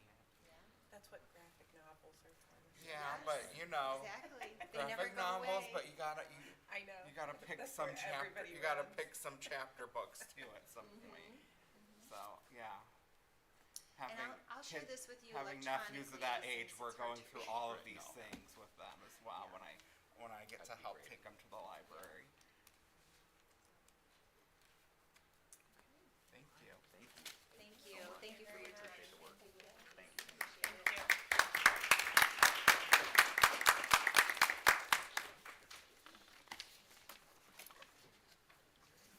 Do we have an extra packet that we There's could one send for to Mrs. White? there is one that Mrs. Hausman has. We arranged that before. Okay, to send to Yep. Mrs. White. I know that. We got that arranged. Wonderful, thank you.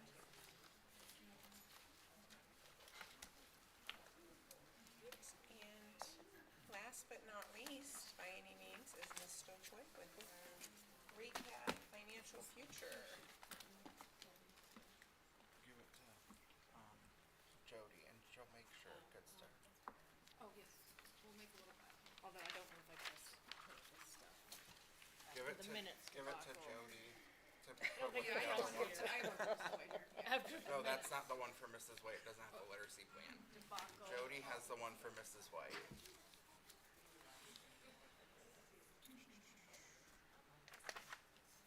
You don't get to be in charge of materials anymore, Miss Dr. Zalga. Okay. We learned our lesson.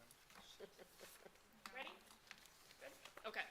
So first of all, it's very hard to come up with some sort of funny meme when we're talking about this stuff that isn't inappropriate or whatever. So I just went with something I think we can all agree on is the Cavs. It's game 2.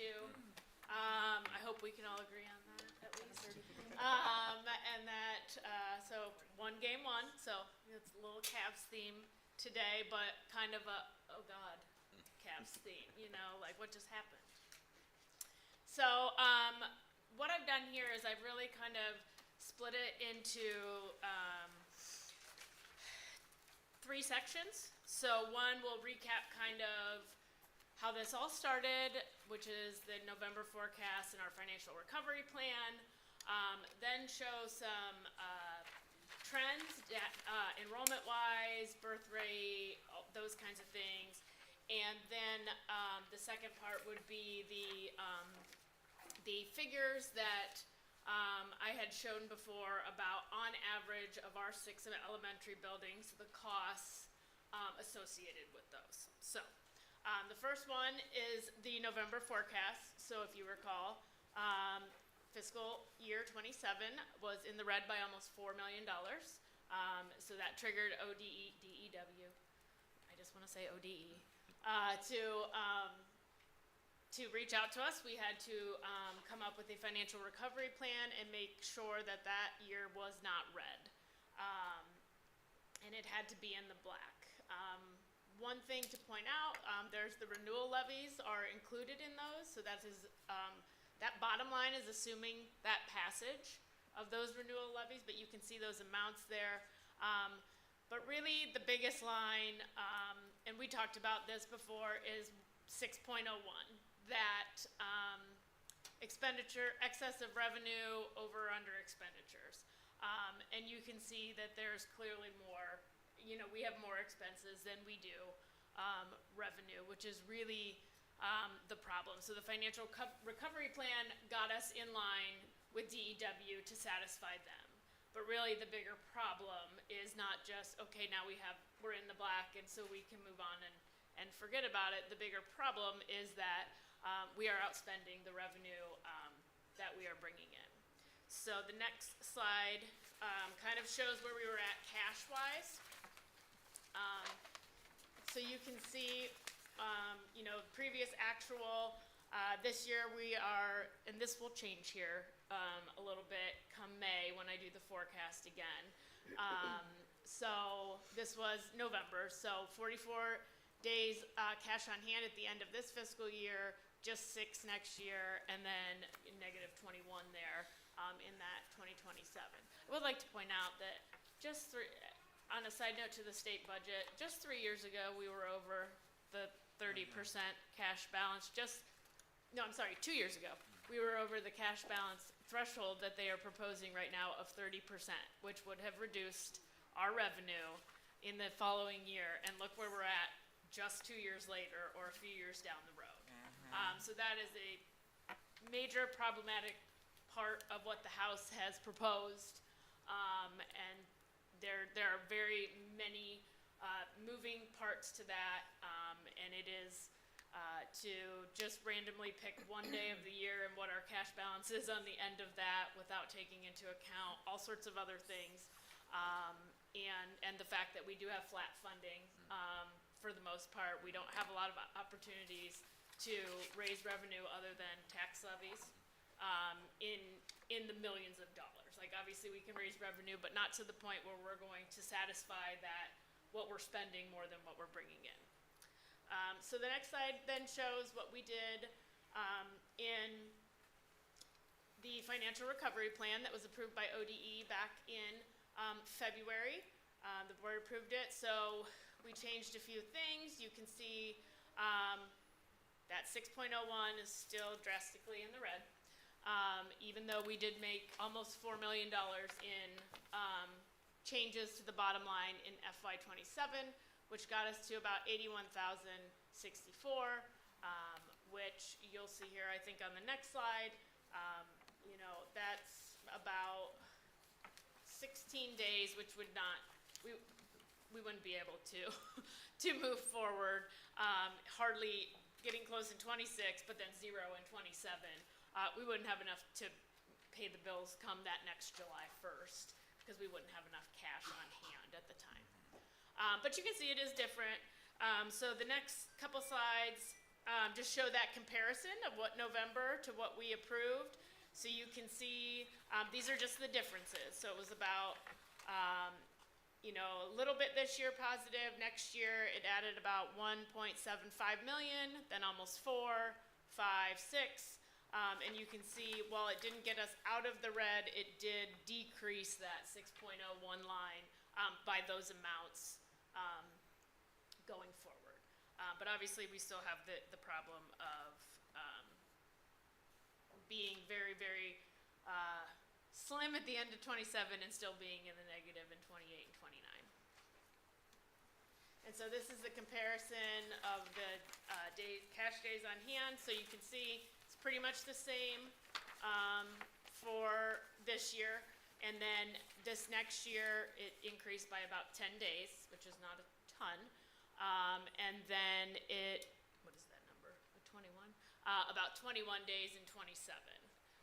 And then about 27 days. So not major. I mean, you think we did 3.9 million in 27, and that's about 21 days of expenditures. I mean, our average payroll is about 1.5 million, and that occurs July 10th would be our first one, each year. So those are large amounts. So, we can go to the next slide. It's just, you hit the next one. Not current, but still. So it was a good fit. I like to use that one a lot when people say stuff in text, and I'm like, what are you talking about? As also a little bit of a reminder, so when we, this started well back before we even did the 5-year forecast in November, these discussions, knowing where we would be. So in our statement of facts, when we put the renewal levy on last November, one section of that, we talked about potential future considerations if that renewal levy were not to pass. So what we would need to do in order, what our avenues would be to remedy that. And you can see, I think there's one more, yeah. Whoop. So we talked about reducing or eliminating open enrollment as an avenue.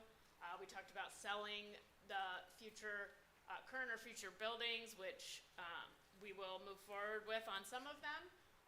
The redistricting and closure of buildings, and then the reduction of staff through attrition, which is already happening, and was already part of that financial recovery plan as well. So just a little brief history. Some of this you've seen, some of it you haven't. Click it one more time, yeah. So this is overall Ohio Public School District enrollment. So just kind of showing, it's not specific to Cuyahoga Falls.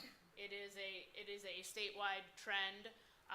You can see what it's decreased. We've decreased more than the average. But you can see, other than like 22, where it popped back up a little bit after COVID and things like that, that it's down. So for about a 10-year period, we've lost overall public enrollment of about 7.21% in the state of Ohio. And so this one shows ours, which I've shown you before, where you can see for us in that time period, we decreased 24%. So almost a quarter of our enrollment dropped into that 10-year period. And you can see just in the last 2 years, it was almost 4, and just in the last 5, 13.6% decrease. There are some reasons for that. Obviously, it's a trend overall that enrollment is declining. But a bigger part of this too is that live birth rates have gone down. And they've gone down over the course of the years. There's some spikes you can kind of see again right after COVID. But from 2009 to 2023, which is the most recent they have out, birth rates decreased 20.56% in that time period. And in the last 5 years, almost 10%. So that has a huge attributing factor to a lot of this. Why that's the trend for the state, why that's the trend for us, has a lot to do with it. So everyone is experiencing this, and this is one of those reasons, but this is one of the bigger reasons too.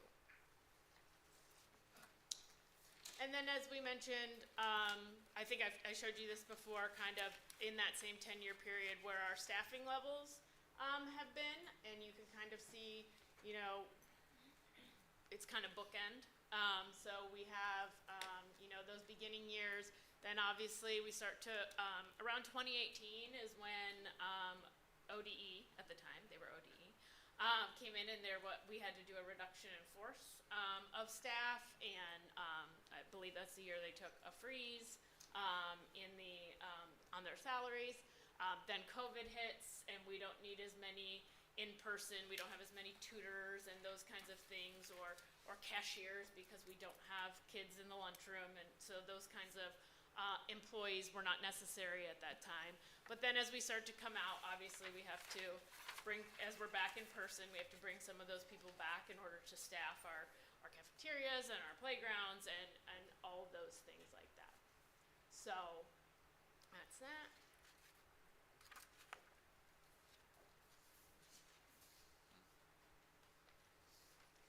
So now we are to reviewing the closing of an elementary, the cost savings. So just as a refresher, what I did with this is take all 6 of our elementary buildings over the last 3 years, and in each of these categories, and came up with an average cost per category per year.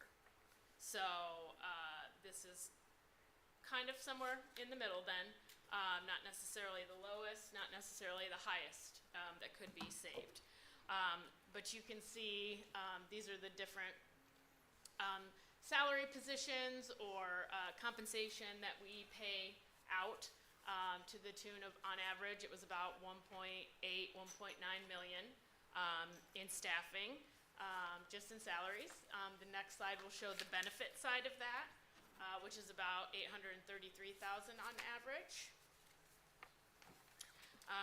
Looking at our purchase services, so these would be our nursing, repairs and maintenances to the building, substitutes that are outsourced.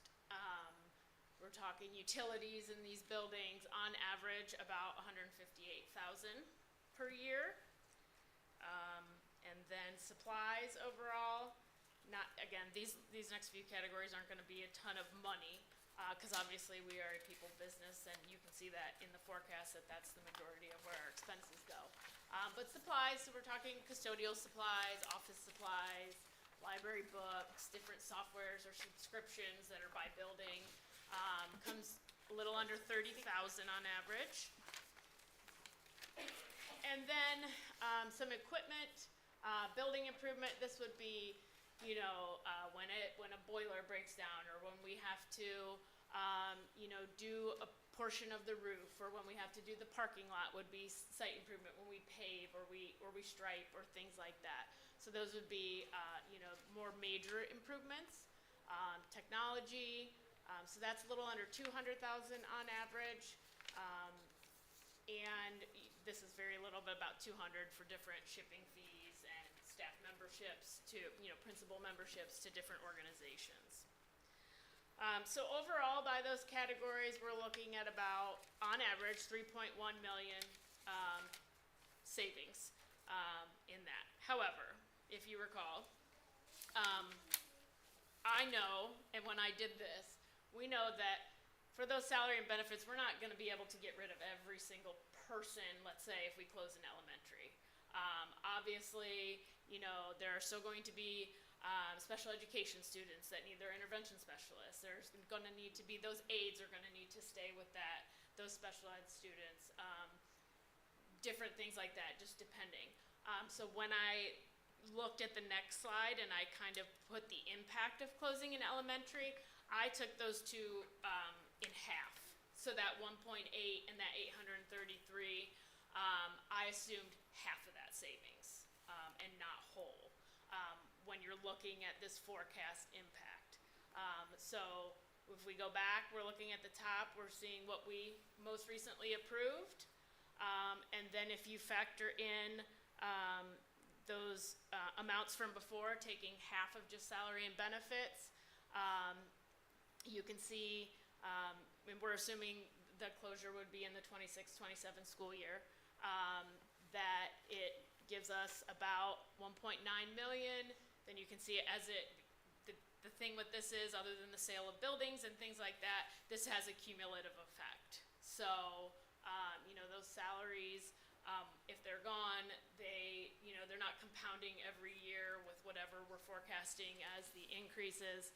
So you can see how it gradually, you know, it becomes then like 3 million difference in 28, and then almost 5 million in 29. So it's kind of a rolling stone there, which is really the kind of cost cutting that we're going to have to look at. A one-time influx is great, but it's just one time, and we're not going to get that every year. And so it's going to help the bottom line that year, and then that's it. And then we're still back into the spending more than we're bringing in. Obviously, since some of this, we've seen a governor's proposal and a state budget that, or a House passed budget that is not doing us a whole lot of favors. It's probably actually harming us in certain ways. Some aspects, perhaps not, but it's there's a lot of unknowns, the Senate obviously still, but, you know, there could be less, you know, funding state than what what we have in here, that we had when we did the financial recovery forecast and the information, because we're basing it on, what we have this year, which is the Fair School Funding Formula. The House version doesn't have a formula. It's just you would get what you got as the year before, and there's no formula. And the governor wanted to reduce the guarantee, which would affect us because we are deep in the guarantee. So we would lose money under that. So, And we got our insurance rates, which is gonna Yes. impact our May forecast. yes. Not drastically, but it's gonna take a little bit of a hit. Yes, yes. And, you know, we are still working through different attrition, you know, there have been more, obviously, as you've seen on these board agendas, more retirements, more resignations and things that, you know, we are working through, those aspects of where perhaps we could save more than what we've already, assumed in that financial recovery forecast. And so there are some things there that also, on the flip side, may help us. And it's budget season, we're open to people taking more than 10% cuts. Yes, Mr. Oswald did. We appreciate it. He did. So the last slide is just, this is also one of my favorite, you can hit it, Ryan. It's not the Cavs, but it is, you know, well, and that's how I feel when I talk about this, like, what the heck, but as a district, we don't have a lot of options, and I know no one, certainly me, and no one sitting at this table here, wants to have to do any of this. I don't wanna ever have to put on a levy. I don't wanna have to close a school, any of it. But our hands are kind of tied, by the state government, and just ways that we're allowed to bring in revenue. And so unfortunately for school districts, it's not about bringing in more revenue, it's usually about cutting expenses somewhere, in order to balance the budget. And we know it's both. We know right now we've been focused a lot on the cost-cutting measures so that we can hopefully set ourselves up for success when we go and seek revenue from our community, which we know is going to be part of this conversation. Correct. On the other end. But I think, unfortunately, just going for money first when we haven't done what we can to cut costs Agreed. in this climate, when we know that new levies are failing more than they're passing statewide and communities near us as well, Yep. not just statewide, but near us as well. It's not a good climate for asking for new money right now. So the No. more we can show we've done what we can locally and with what's within our control, because so much is not in our control, unfortunately. As Yes. much as we write and call those people that can make the decisions, and we do, we're trying to control what we can so that when we go to the community and ask for that additional money, we can make the best case we can to them about why we're in that position as well. And I will add, and I think I've mentioned this in the forecast before too. Right now, on average, for an Ohio school district, the levy cycle is 3 years.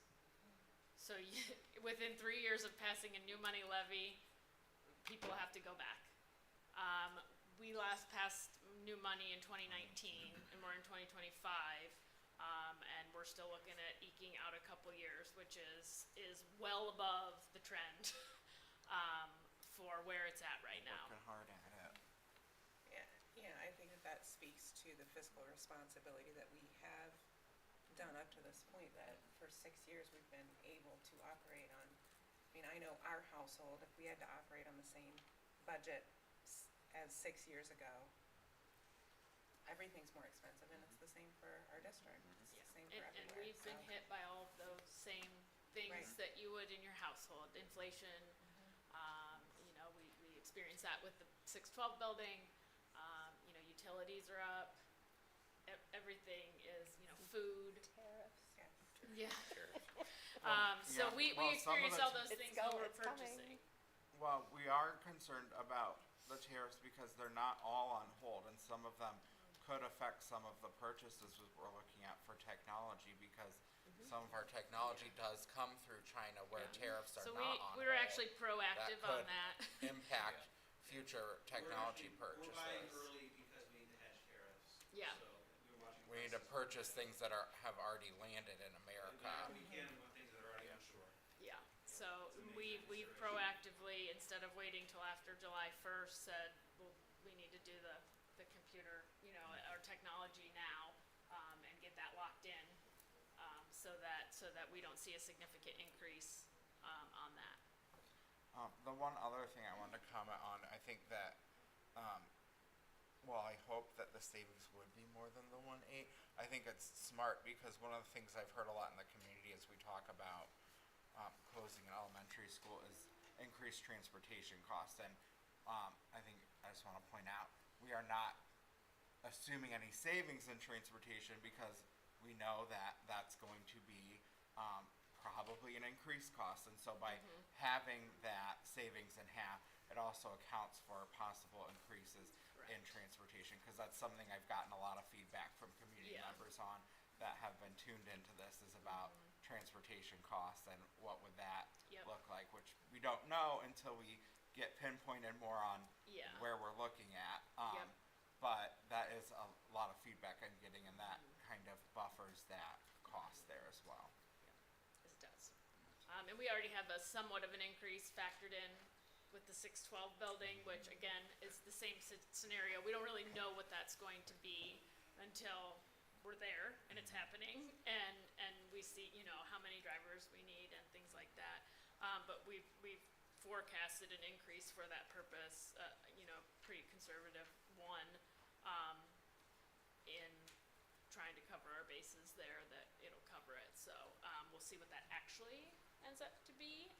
We'll also gain a little bit of funding, as well on that end, but, And Margie's been working pretty hard at being strategic with hiring and making succession plans and all of that, which and the addition of the vans that we purchased have been a great help of transporting some of our special ed students and, other things that we would normally take a bus for or pay someone else, as a purchase service to do that. Now we have the ability to do it at a cheaper cost.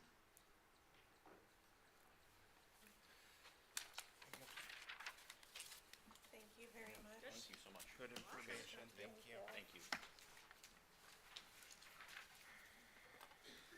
Why don't you sit back down since you're next to me?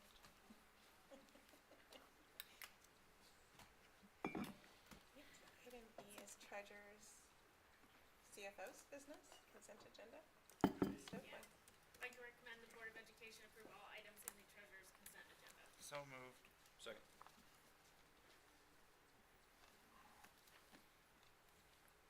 Okay. We have the minutes. You're welcome. No, that Dr. Selico lost. I was not here last meeting, I'm fired. and she lost them. I'm that job anymore. So she's not allowed to have them anymore if I'm not here. So the minutes from the 9th. And then we have a number of donations, as usual, all over. Some we see all the time, obviously. Ben Curtis, we've got a number of items at DeWitt and Richardson. And we have, DeWitt. Sorry. And then our Purple Star schools, the Elks Lodge made a donation. We've been doing some other things there with selling the light bulbs and raising some funds for those events at those schools. And then last, I emailed you this morning, we had a last minute, adjustment allocation to our special education grant. So we needed to do an increase on the appropriations in order to be able to spend that. So that is the only change on the appropriations.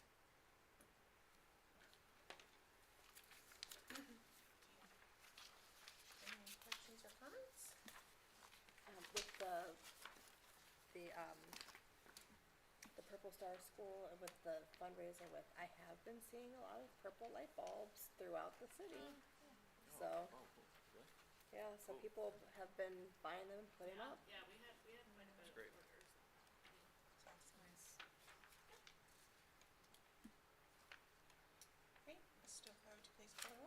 Mr. Harris? Aye. Mrs. Schaefer? Aye. Ms. Coco? Aye. Mr. Gomez? Aye. Brings us to item F, Treasurer CFO's business, Ms. Stokely.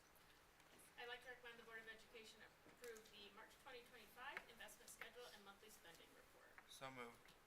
Second. We will take a look at, we'll start with interest.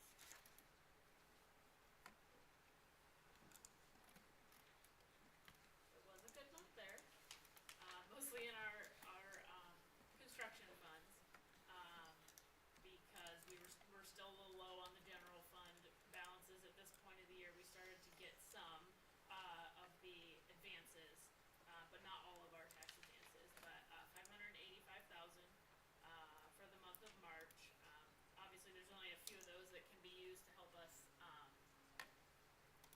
offset anything in the general fund. So the general fund ones would be our Star Ohio General Investment and our Red Tree investments. So for general fund, it was about 70,000.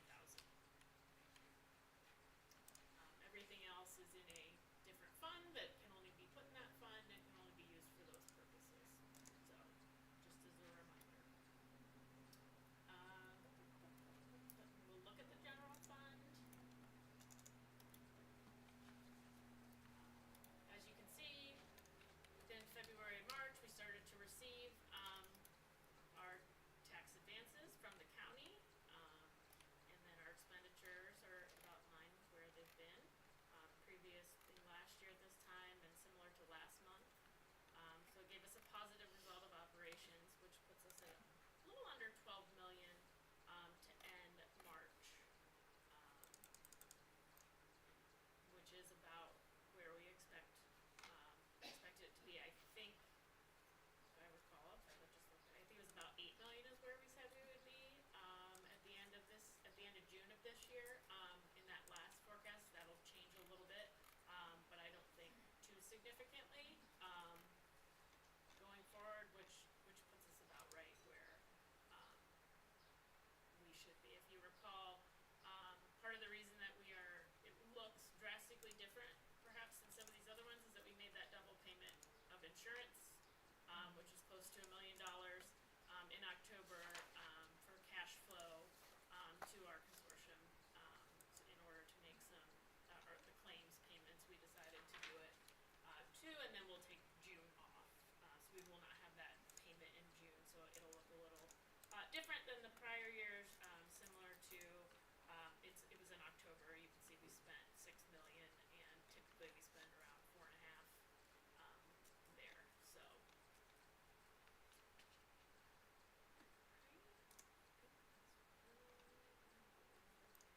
Everything else is pretty much,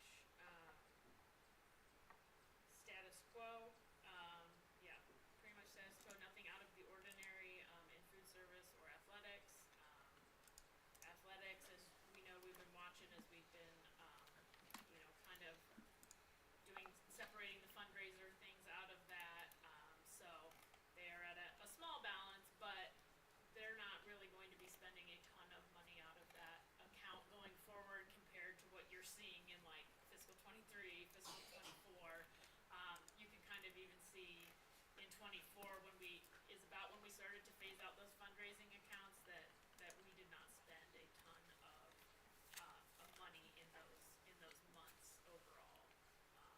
So I anticipate they will be, not real flush, but, they will be right where, they will not be in the red or anything like that. They'll be about where they should be,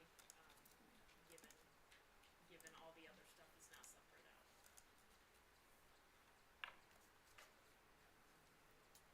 That's it. Thank you. Questions for Ms. Stokely?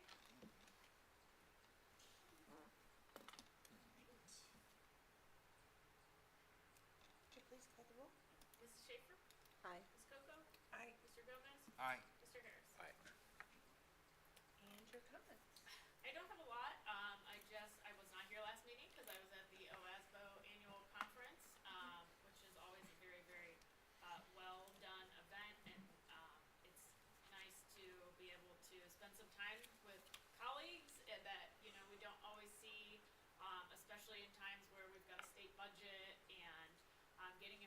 information and seeing how other people are being impacted or what they're doing. And so there was a lot of great sessions, a lot of great events, and so we learned a lot, and it's really the benefit of being around colleagues and kind of talking about these things and discussing different things is really helpful. So I really appreciate the opportunity to be able to go to that each year. This year, because of Easter, it fell on the same day as the board meeting. Next year doesn't look like it will. So, but I just wanted to give you guys my thanks for that.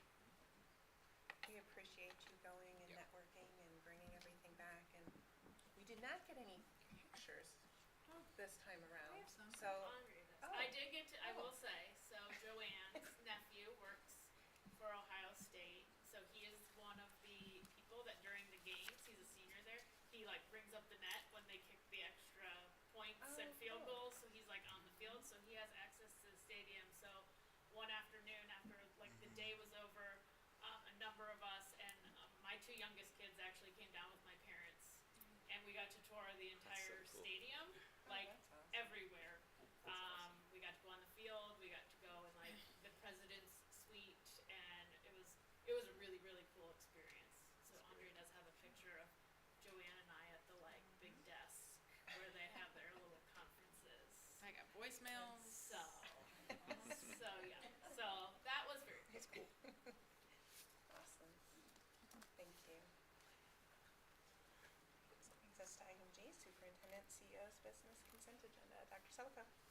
Thank you, Ms. Coco. It is recommended that the Board of Education approves all items listed in the superintendent's consent agenda. So moved. Second. Okay, so we have a number of items this evening, and it's the moment that many of you have been waiting for, and I just can't believe how incredibly well-behaved the little one is there, and the baby, yeah, I'm in awe. So this is the big moment, I think, right? Okay, so we have several personnel that I'd like to recommend to you this evening, along with other personnel items, summer school, transfers, just the routine transfers, the literacy specialists, or structured literacy specialists that are listed there. We have a leave of absence, some retirements that I'd like to point out. Mr. Todd Gursky from Price Custodian, Rob Meese in our IT department, and Douglas Kelvin, a Price attendant. We also have some continuing contracts for your consideration, so provided that gets approved, congratulations to those folks. And then back to our new hires. So this evening, and Karen, I saw you there, and I kept thinking to myself, how do I recognize her? But now I know from visiting preschool at Shanae. All right, so with that, if I may just tell you a little bit about some of the folks in which we are recommending to you this evening. Karen Fuller. Karen, we just want to raise your hand there. There's Karen. Karen Fuller comes to us with 15 years of experience at the ESC preschool, where she served as an early childhood intervention specialist. She earned a Bachelor of Science in Education with a major in early childhood, mild, moderate, intense, from Walsh University. We are excited to have Karen join us in our inaugural opening of the Cuyahoga Falls preschool, and we'll appreciate her experience having been there, so it'll be a nice transition, and we appreciate that opportunity. We are also excited to welcome Alana Felber. Said that right? All right. To our Cuyahoga Falls preschool staff as an early childhood intervention specialist. She comes to us with 3 years of experience from Brunswick City Schools, and Alana earned her Bachelor of Science in Education with a focus in early childhood education from Bowling Green, and she has also earned a post-bachelor hours from both Bowling Green and Notre Dame College. As you can see, we've been busy hiring our preschool ECIS, so that's Early Childhood Intervention Specialist search, and in that we also have a third member to this preschool team, which is Emma Carrilla. Carrilla. It's on 2 lines. All right. There is some phonetics here, but it got chopped off into another line, and so I didn't do a good job of that. But I know Emma has the baby back there. Fisher, I thought so. Fisher. Very cute. She comes to us with 9 years of experience, with her most recent experience at Breakthrough Public Schools for the past 6 years. Her education includes Bachelor of Science in Human Ecology from the Ohio State University, with additional hours gained at Ashland to gain her early childhood and intervention specialist licenses. She is excited to work in the city that she calls home as a resident of Cuyahoga Falls. Excellent. And then our next two hires are both joining us as district speech and language pathologists, assuming they get voted in this evening. Caroline, now is this in a silent S? How do we? Board-lay, Board-lay. like you're laying down. Yeah, Board-lay, gotcha. I wish I were laying on a board right now, frankly.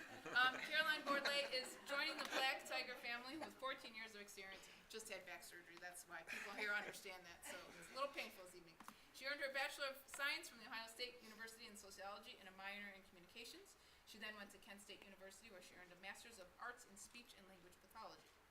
Our second district speech and language pathologist this evening is Catherine Kalnan. Okay. She comes to us with 8 years of experience, most recently serving the Summit County ESC. She earned her Bachelor of Arts with a major in Communication Science from the University of Pittsburgh. Her Master of Arts in Speech and Language Pathology was earned at the University of Akron. So, we're happy to consider them this evening. I'm going to move on. We'll come back to all of you in just a moment. The next several other contracts that we have this evening, the Thread Solution is our interpreter, some more interpreting services. I know you considered one the last board meeting. This is just another one. We have a contract through the ESC once again to hire Mindy Geschke, who is doing our data analysis, our data dashboard. She will be with us at our monthly administrators meetings, really focusing on data and student achievement and ways in which we can improve that. And we also have the in lieu of payments, and I just want to point out here, it's not numbered, so I didn't count how many there are, but if you open up the document, you will see that we are paying, and again, I learned this, that parents, and I know we have some parents here this evening and others that are surprised when I tell them this, but I will say it once again, that we are responsible as a public, an LEA, education district, that we are required to provide transportation to students who attend parochial private private and parochial schools. So that is a lot of students for us. If we are unable to provide transportation to them, we have to do what is called payment in lieu of. And so I've been talking to our legislators. I presented a couple different occasions to our legislators regarding this and how problematic it is for districts. One, it takes from our ability to transport our own students and making it very difficult, but it is also extremely costly to us, and we do get reimbursed, but a very small portion of that, so we don't get reimbursed anymore. We used to. We used to, yeah. but they took that away. Yeah, so there you have it, that it's a very costly thing for our district to do, and I know people don't realize that, and in addition to paying for that transportation, we pay in what's called in lieu of, so if we're not unable to transport them, we have to pay parents of private schools to for them to transport their own children. Right now, it's $583 per student. That could vary, of course, and when you get into some other things, and but that has cost our district $45,000 Almost 46,000. now. So that is a big cost. And so I just want to take a moment to explain that to people who are listening, to those of us who are in the office or in the attendance this evening. And then our next 5 contracts are, I'm going to defer to Mr. Hudge to explain. Thank you. Yeah, lots for tonight. First 2 are E-rate contracts through Neonet. First one is for managed internal broadband services, it's Wi-Fi. It's an increase in total contract cost, but our E-rate reimbursement has gone from 60 to 80%. So while the contract cost has increased, our district expense has actually decreased. So that's good. We have more access points with bigger schools, so it'll be a little more expensive. But that E-rate reimbursement is a positive bonus. Second Neonet contract is for additional network switches for the new construction, just to add some capacity. It's a very large building. So we, again, those are reimbursed at 80%. So that's good. Next, we have a contract service agreement for a product called Pick My Kid. It's really Visit You. It's not owned by Pick My Kid. I'll try to explain what it does. Right now, students, when they come to the high school, at various times for various reasons, they could be tardy, they could be 6 district compact CTE coming back in. It could be any number of College Credit Plus scenarios. When they come in, 2 things are happening. One, there's a bottleneck at the entrance, and 2, while their times are notated, there has to be a manual reconciliation every day of all of that attendance data by secretaries into DASL. Hopefully before the 10 a.m. mandated all call goes out about absence. It's a major labor burden and it's an accuracy burden. We finally found a product that will integrate directly into our student information system. So when a student scans their badge into an iPad, it will write immediately back into our student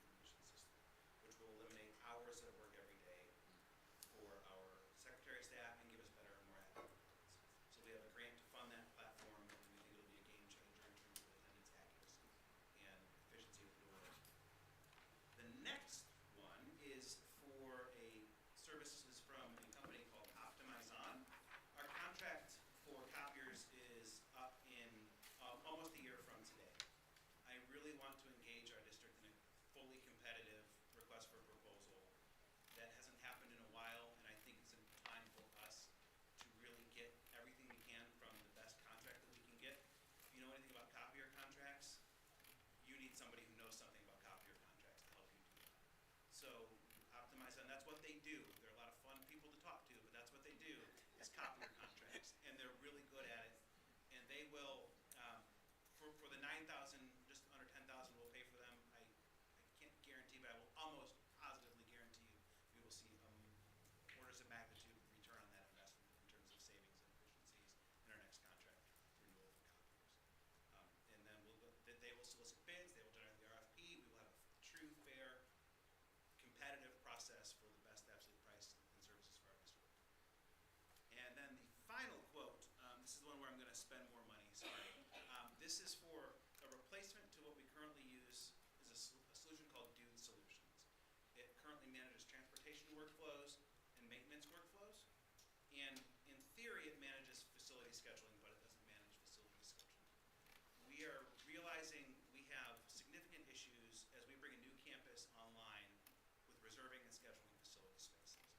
It is a giant facility. We have 6 other elementary schools in the district. We need a system that allows us to reserve and manage facilities. So facilities management is one piece. Then on top of that, FMX does maintenance work orders, all of that tracking, preventative maintenance work orders and tracking. So when you change furnace filters, there's a preventative maintenance tracking. There is and each asset is correlated, and you can verify that I've changed the filter on these 72 air handling units. It allows in our new construction to have mappings of this air handler is in this place and is at this maintenance, has this warranty. It gives us much deeper detail into the infrastructure of our district, and it's something we're really missing. So it's a $6,000 cost increase over our current solution, but it's light years ahead in terms of what it can provide. So like, when you put in, I changed X amount of filters and whatever, does it then alert you when it's time to do that again? It will create a maintenance work order automatically that is sent to a technician or a maintenance person who will do that, close that order, tracks all of that. It can track the number of furnace filters we have on hand to know when it's time to reorder furnace filters. It's a comprehensive solution for that problem. I find that fascinating. And ultimately, we'll probably end up saving money because everything is being maintained on schedule and timely and It gives us a lot of confidence that the filter on that drinking fountain was changed on this day, which we just don't have a system for. Just change it when it turns to yellow. That's not how you should change filters.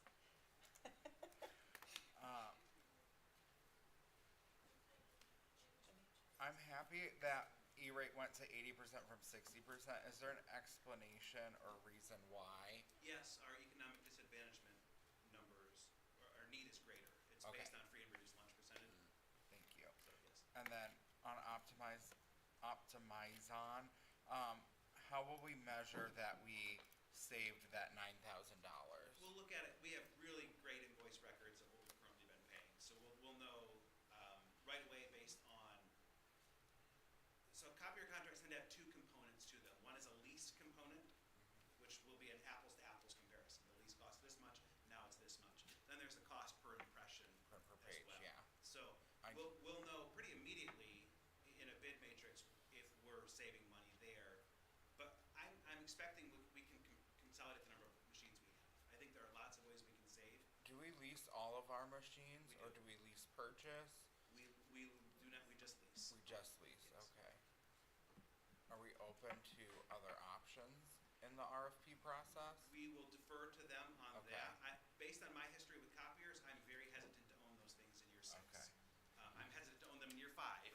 So they are heavily used and loved by our staff, who may or may not be the most gentle when they're in a hurry. Well, it depends what maintenance agreements you get from the RFP and how many years they'll guarantee the machines for. And that's all. We need somebody who does this for a living to get us the best approach to copiers. I did this in my day job, so Yeah. it was not fun, but I'm interested nonetheless in what results. Well, we get for I this. looked at some reference districts. Shaker Heights was a reference, and they just raved about the process. Okay, yeah. And nobody raves about copier. I won't rave about my experiences, but we did save money. You won't be surprised by that. No, I will not. And then I have a question for Ms. Stoico.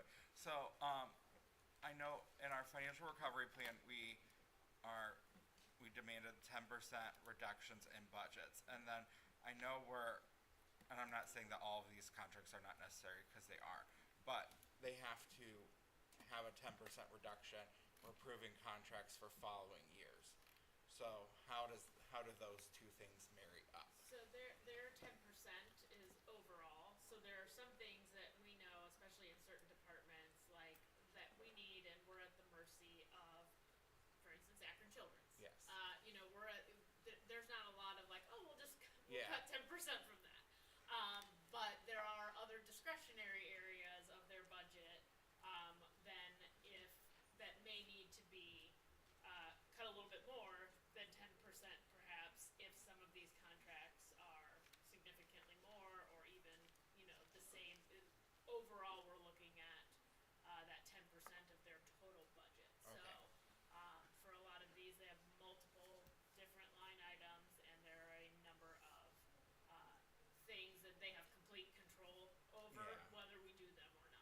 It just Instead of a mandate, like, we obviously, are not going to have a choice if we need to place a special education student, and the cost is the cost of the place that we go. Those kinds of things are a little bit not under our purview as much, but they have many areas where there are things that are. It makes their bucket of Yes. decision made perhaps harder. Yes. Because what they have decision over is Yes. small. Okay. Yep. Thank you for that. I appreciate it.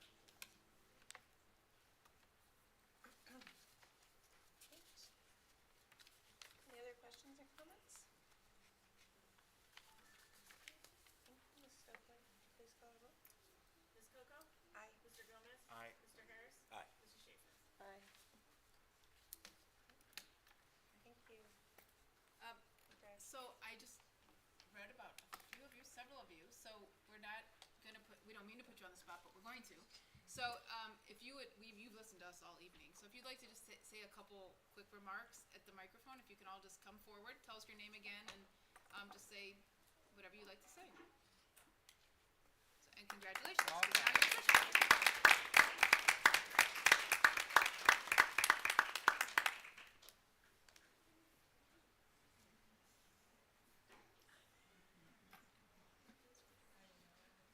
You're up first. Yeah. So I'll fight. Fast. Is it ready? Fast. Okay, perfect. Hi, everyone. I'm Alana Felber. I come from Twinsburg, Ohio. I'm excited to really work in this district. I wanted to thank the board for your time and for allowing us to kind of come here.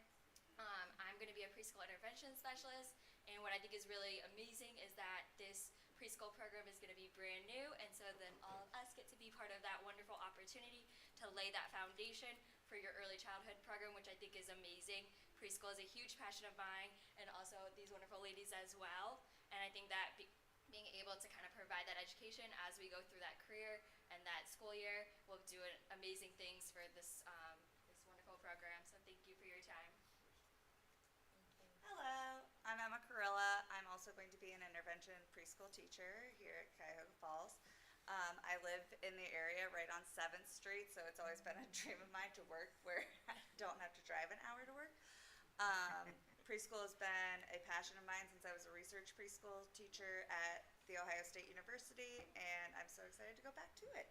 And thank you so much for having us tonight. Thank you, Chris. Hi, I'm Caroline Fordley, and I'm just thrilled to be here. I'm thrilled to be part of this team and get to know everybody. I have a 4-year-old and a 5-year-old, so you can say this age group is absolutely my passion. I just love hanging out with them. They're really amazing, so I'm just excited. Thank you. Hi, I'm Katie Kalman. I'm currently a speech therapist at the preschool program. I'm going to be moving up to more school age and high school, but I'm really excited to get to see some of my preschoolers as they continue to grow up and get to see them learn new things and new skills. So thank you so much. I'm Karen Fuller. I'm going to be one of the early childhood intervention specialists. I'm excited to be a part of your preschool program. I love teaching preschool children, and I've been so blessed to be working with your current preschool at Chennai, and I'm so excited because I'll get to see my students again, your littlest black tigers. I love them and their families, and I love this district. So I'm so excited. So thank you guys so much. I'm so happy. Welcome Thank to you. all of you, and thank you for making the jump over.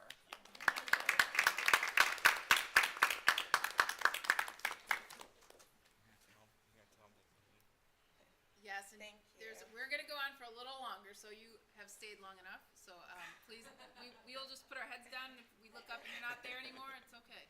Thank you. No, you have to stay. We welcome all of you, and we're very excited for preschool as well. So, I can tell you that my daughter that is she's 13 and a half, she still talks about her preschool teacher, and we will occasionally run into her at Giant Eagle or something like that. And you don't think that you think, oh, they're not going to remember that. She remembers, and she remembers everything about how that first experience with education made her feel, and how those teachers made her feel and made her want to learn and started. So thank you for what you do, and we're very excited for you to be here. Thank you. Thank you. If I may continue, just a few things here. Quickly, a thank you, well, congratulations to everyone we've honored tonight, but also, it's Administrative Assistance Day, so we had a lot of fun at our office, including baby goat visits. So we pampered our folks, and just want to thank everyone, whether they're in central office or in any of our buildings. Baby goats. Very cute baby goats. I just want to thank all of our administrative assistants out there for the amazing work that they do in keeping all of us in line. Crash that. I was able to attend the play. I know many of you were there as well. Yes, the musical. Thank you, Mr. Gomez. Plays in the fall. He's on a roll. The night Musicals in the spring. Okay. I call every play, just so you know. I have the Broadway series, and I call them all plays, even though I know they're musicals. But I never say I'm I'll help going you, to a Miss play. Stewart. I know. It's been decades too, so I'm not going to change, I guess. We have May 7th. There's a parent night that is going to take place for our 5th through 11th grade parents for the transition to the new campus. And did that invitation go out, Mrs. Stewart? Okay. Last night. Last night, I thought so. All right, and just want to confirm, I don't want to misspeak. The day we talked about it. Okay. So that's at 6 o'clock, and we did that purposely because there's a Pops concert that evening at 7 at the high school, so we thought people could double up if they wanted to. So we're in the midst of planning for that, and just making an informative session for our parents, and students are welcome to attend as well. The last thing I want to mention, I don't mean to lengthen the night here, but I've been asked to speak a little bit about open enrollment. And so you heard from Mrs. Stoikoy this evening that we are certainly entertaining a number of strategies to reduce our expenditures and ways in which we can save money. And as a district, as we know, there are not many ways, as Ms. Stoikoy said, we don't generate a lot of revenue. We're always, unfortunately, having to reduce to save money. So this is just yet another strategy, and something that we are in the process of exploring and actually moving forward with. I know there were some conversations today with Ms. Bogdan and Mrs. Carlisle looking at the reduction in staff, which is never anything anyone wants to talk about or that we have to do, but it is a way to save some money. And so what we've been looking at is exploring our open enrollment, and what we have learned, and I've been learning as I've been here now just 3 years, but some of the history, and whether, I don't know, this is what I've been told based on COVID. When we were in the COVID years, we were given extra funds to reduce class size so you can have social distancing. Every district handled it differently. Where I was in my previous life, we didn't reduce class sizes. We did some other strategies, etc. But here, we had very small class sizes to account for that. As a result, we've maintained very small class sizes for at least my tenure here, and I think it's stemmed back several years. And 12 students in a class, 13, 14, 15, 16, those are realities. Like, that is literally what we see in some of our classes even today. Not as much as that, because the last 3 years, through attrition, we have been able to reduce and consolidate classes and still maintain very small class sizes. We want to take that yet into another year to, again, in consolidating, reducing teachers, which again is not anything we want to do, but we also believe that we had a plan in which we were able to work it, whereas classroom teachers, we're not reducing any classroom teachers. We have some tutors, but not as a result of elementary consolidation. So when looking at open enrollment, there are some schools that, particularly Richardson, that we have been adding teachers due to open enrollment students, having them here. And there was a time, I've said this before, and pardon me for those of you who've heard it before, there was a time when it was, for lack of a better word, lucrative for districts to open enroll students because the money followed the child. It was worthwhile for districts to do that, and because you would earn money in having that strategy. Since then, and we've heard from Ms. Stoikoy, the state has not done us many favors in our formula and the money that we receive from the state. But one of those things is how they've changed the way in which open enrollment is funded. And so as a result, we are no longer making money from having open enrolled students. We are actually at a point where it's costing us, because while we are taking in open enrolled students, and again, another tough conversation no one wants to have because we care about all children, whether they're from whatever city they're from, but in looking in the situation we're in right now, examining that, we have a number of students that by keeping some of our open enrolled students in some of our schools, we are adding classroom teachers, and that has become problematic in terms of our budgeting. And so what I have proposed and what we've been moving forward with is a reduction in elementary of 6 teachers. That in the 5 of the 6 are a result of just reconfiguring open enrollment, not doing away with open enrollment in elementary, but relocating families. And this is where these decisions are very difficult, whether you're relocating or whether you're I think one of the recommendations I heard from you, Ms. Stoikoy, is not only to consolidate, but also eliminate, or reduce or eliminate was one of the way in which it was worded, open enrollment. So I'm not suggesting we're eliminating it right now, but I am suggesting that we move forward in relocating families that may have been at a school for a couple of years, a few years at elementary, but offering them an opportunity to go to another one of our elementary schools. We are able to do so. We worked out those numbers. Chris Shaw and I sat and we worked on this for quite some time now, and again today, just to make sure I had accurate information. But in reducing the 5 teachers, we'll be able to save about $400,000, which is a good amount of money. And again, trying to show ways in which we can incur this. This too would be cumulative, I heard you say, over time, something that would continue. We are able to, now this would not impact intra-district. So again, people get confused with intra-district versus open enrollment. Open enrollment are students who do not live in our community. Intra-district are people who may attend DeWitt, their home school's DeWitt, but want to attend Richardson or any one of those combinations. So intra-district would not be interrupted as of right now. So I say this all with caveats because tomorrow we could have an influx of X amount of students at a certain school. That doesn't generally happen, but I don't want to be locked into, what I'm saying to you is as of April 23rd. So the open enrolled students that where you run into some of the schools that I've shared with the board, the different schools that would be affected or different grade levels that could possibly be affected, those students would have a spot in another school. Again, as of right now, all of them would qualify for another opening elsewhere, and their siblings would also be able to go to the same schools. Right now, as of April 23rd, all right? What throws a little wrench into that is that we have a first come, first serve. So when your application comes in, that's where Chris Shaw considers those first, right? And then she goes from there. Now, so that could have a little bit of an effect, but she doesn't, I again just wanted to give that caveat as well, that that could change a little bit of what I've said here today. But in doing that, still allowing our open enrolled students in elementary schools to still have a spot within our district, most likely with their siblings being able to follow, we would be able to reduce 5 teachers. And with that, I should say, the 6th teacher is we reduced one kindergarten at Preston for now because the enrollment's low, but I see it's making a little bit of a comeback. So we don't know if that sixth position would be filled, but we wanted to be on the conservative end of cutting it, always having the ability to add it back.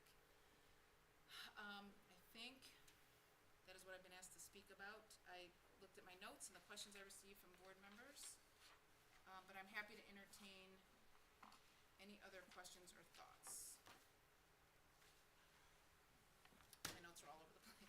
Lots of different documents and spreadsheets here. I have a couple questions. Sure. I had originally asked for it to be considered to be put on the agenda, and I think just going forward, as a one board member, our policy doesn't allow me to put something on the agenda. It just asks me to be considered, but I would just suggest that if we're gonna talk about something this important, it's better to have it noted on the agenda, cause then it gives the community notice that we're gonna talk about something so important. So I just wanna make that comment. Again, I can't get something put on the agenda under our policies, but I just like to make that note, cause it gives then the community notice that we're gonna talk about something like this, because this could be something important to a community member that perhaps they would wanna come speak on or know about, but they don't know that we're gonna talk about it because we didn't notice it on our agenda. So that's kind of why I asked for it to be put on the agenda as an item. But when you said first come, first serve, is that in our policy or is that an administrative guideline? Cause if it's an administrative guideline, you could change that to accommodate for siblings. It's been past practice. Yeah, go ahead. It's been past practice under the administrative guidelines. But she has the authority over the administrative guidelines under the policy, so she could change that to accommodate those families. So I would just suggest that. And when you say 5 teachers reduced, I just want you to clarify, they're not actually being reduced because we have spots for them, correct, through We do. attrition? Okay, I just want that, Yep. I feel like that's really important to clarify. But again, when will we be able to communicate this to the impacted families directly so that they know? Well, we just opened, right, on April 15th, the open enrollment process. So we've got a ways, it closes May. But we know who the families are now, Yeah, is so what I'm we- saying. So we could say, this Yeah. is what we're looking at, you might be impacted. We could put a little forefront effort into communicating that there could be changes, you may be impacted. Yeah, the new students open enrolling period started April 15th. Those current that we're talking about here, as soon as we're ready, we can make that communication to those folks. Ultimately, if we're not changing policy, as a board, we don't really have authority over it, it's all administrative guidelines. So if the superintendent, we've given her that authority through policy, so. I mean, we give her our feedback. She knows when she asks for feedback, I give her mine. Dr. Saltgallers knows You do. that I will. But I also understand that if we've given her, our policy gives her the authority to do something, and then she makes the administrative guidelines, that I'm gonna uphold what that authority is as well. And then just advocate that we find the way to least impact our families, such as making sure that siblings can go together, because I think that's important when we're talking about attendance being an issue. If you have, then we're telling a family, well, this sibling can still go here, but now you gotta send this sibling, this one can go to Richardson, but this one we only have a spot at Preston. How are they gonna get them there at drop-off at the same time and not have tardies every day? And then that's gonna impact attendance, which is another thing that we're considering, and then next year they can't come because they had too many tardies and we're bumping them out of the district because of attendance. So I just want to set our families up to succeed, even in difficult circumstances for us financially and with enrollment. So I think that's important, but I also think communicating as soon as possible, because maybe a family says, I only open enroll because of this school, and maybe they're gonna explore another opportunity. You know, we don't know what's in the hearts and minds of all of these families. So as soon as we can get that information to them so they can make whatever decision is best for their children and their family, I think is really important as well. Yeah, my team definitely agrees with that. Our applications offer parents the opportunity of telling us what their first, second, Yeah. third option would be. So, where we can, we'll go back, review those applications, however old they were, to try to offer the second or third option and see if they're still okay with that. And agree with you at that point in time, then allowing them have enough time to make their decision about everything from childcare to transportation or what have you. Absolutely. Part of one of the things that I have to be sensitive to, one, I did not mention this, but the average, even with reducing 5 teachers, we still have class sizes ranging from 16 to 23. One class with 24. Like that, I've been around a long time, you all know I say this. I mean, I've not seen class sizes. These are amazing class sizes. And especially when you're in a financial situation for this district, to be able to maintain class sizes this small or reasonable is great. Well, the unfortunate thing is we can't, which is going to be a But no, discussion topic later. Well, that's another phase. I'm trying to start with this phase. But the average is around, I'm just eyeballing it because I didn't do this average, but it's probably around 20 is my guess per class. I see one class with 24. Yeah, and the rest are, now, so here's the thing that I want to be careful of and that we have to think about our strategy with parents is because I'm being a little selfish and I don't want to jeopardize our class sizes being larger by moving students. We just have to be very careful that if we move 8 open enrolled students to another class that's at 22 and now it puts them at 25, like I have to be careful. I'm protective of those numbers. So I have to be mindful of that. So we just have a little bit more research to do, but this is what I wanted to at least suggest or share with you that this is the direction in which we're moving and we've planned for, and in doing so, again, through attrition, that full-time classroom teachers are not no one is losing a job. And if I may, one thing we also have to consider is between now and, we'll say October for sake of argument, we could see a change in fluctuation of enrollment to withdrawals at about 500 plus in and out. So it gets busy in enrollment starting now, really honestly in March. You have to leave space if new families are moving into our district and they're Correct. enrolling their students into We that would school, close. that there's room in those classrooms without adding a teacher. Correct, we would not So- close a grade level in that fashion. We have to leave room for someone to move in to be able to have that opportunity. If not, then we're having people who should be over in this school, we're trying to send them over to another school. And they're individuals who are residing in the district. So I think it's reasonable to give our parents a heads up, where we just wouldn't be able to tell them what that school would be at this point, but we could say, this is what we're moving in this direction, and, it might mean for you that you might have to go to a different school. But we can certainly do that. It's just, we just can't guarantee what that school would be right now. Yeah. Yeah. Okay, that was all I had. Thank you very much. Appreciate it. Okay. Item I, board business. Number 1, we have a request to address the board tonight. Meredith Mahalovic. Thank you for being so patient. Yes. Meredith enjoys our meetings. Yes. You learned a lot, didn't you, Meredith? Learned a lot this evening. You may have a future board member in 10 years. Oh, I don't doubt it. If you could just state your name, if you're comfortable with your address, and then you'll have 3 minutes. My address? You don't have to do that anymore. No, we don't have students. students. I'm sorry, you don't have to do that part, just your name. Good evening. My name is Meredith Mahalovic.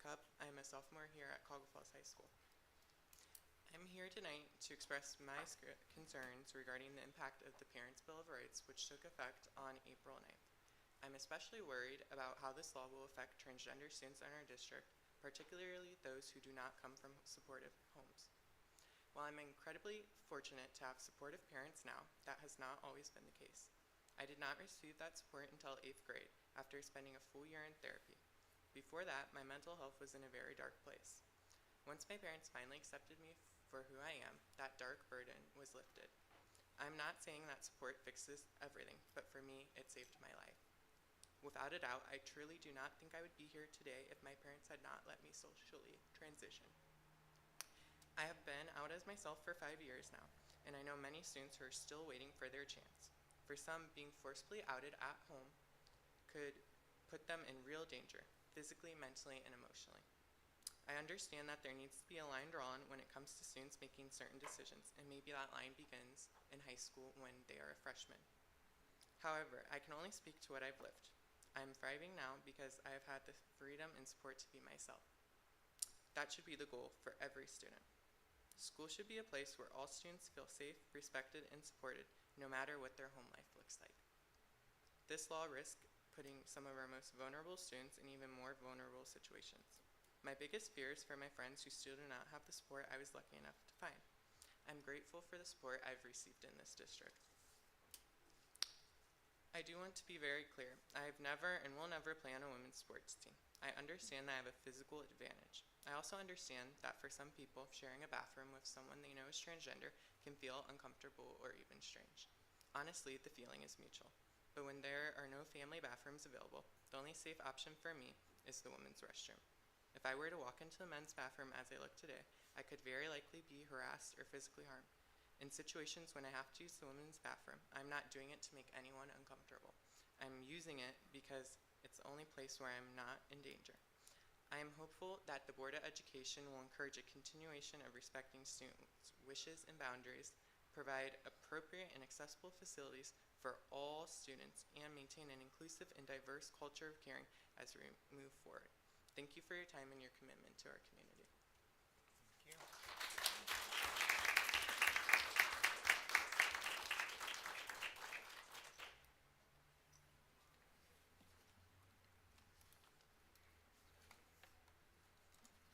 Item 2 is Memorandum of Understanding, Ohio Association of Public School Employees. It is recommended that the Board of Education approves the Memorandum of Understanding between the Ohio Association of Public School Employees and the Cuyahoga Falls City School District to add the kitchen manager position. So moved. Second. Discussion? These are the additions with our transition to the new building, just an MOU that we have to establish to create a new position in OPSI.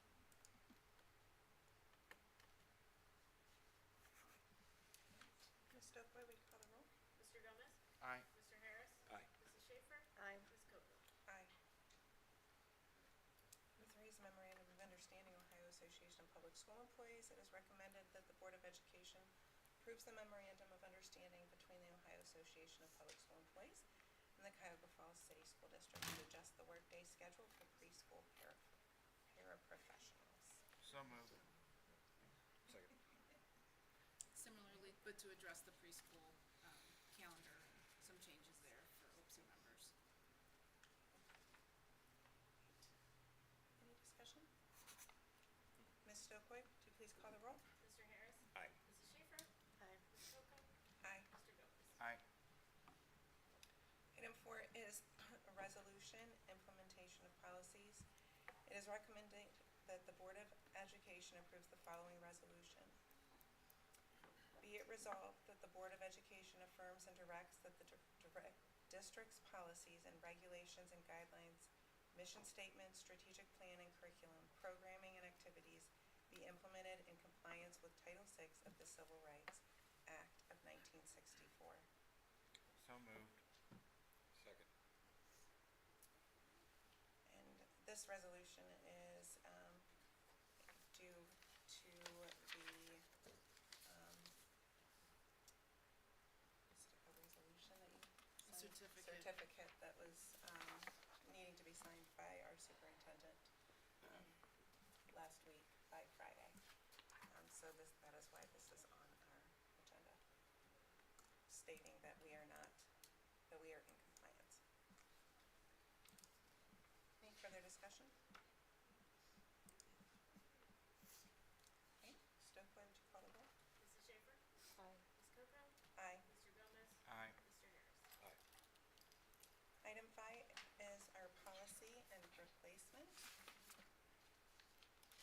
recommended that the Board of Education approves the following board policy AEA to replace and supersede in its entirety the current board policy AEA and the board resolution 20-124 from July 15th, 2020, and to do so in a single meeting in accordance with board policy BF due to immediate action needed to address state and federal compliance requests and/or requirements.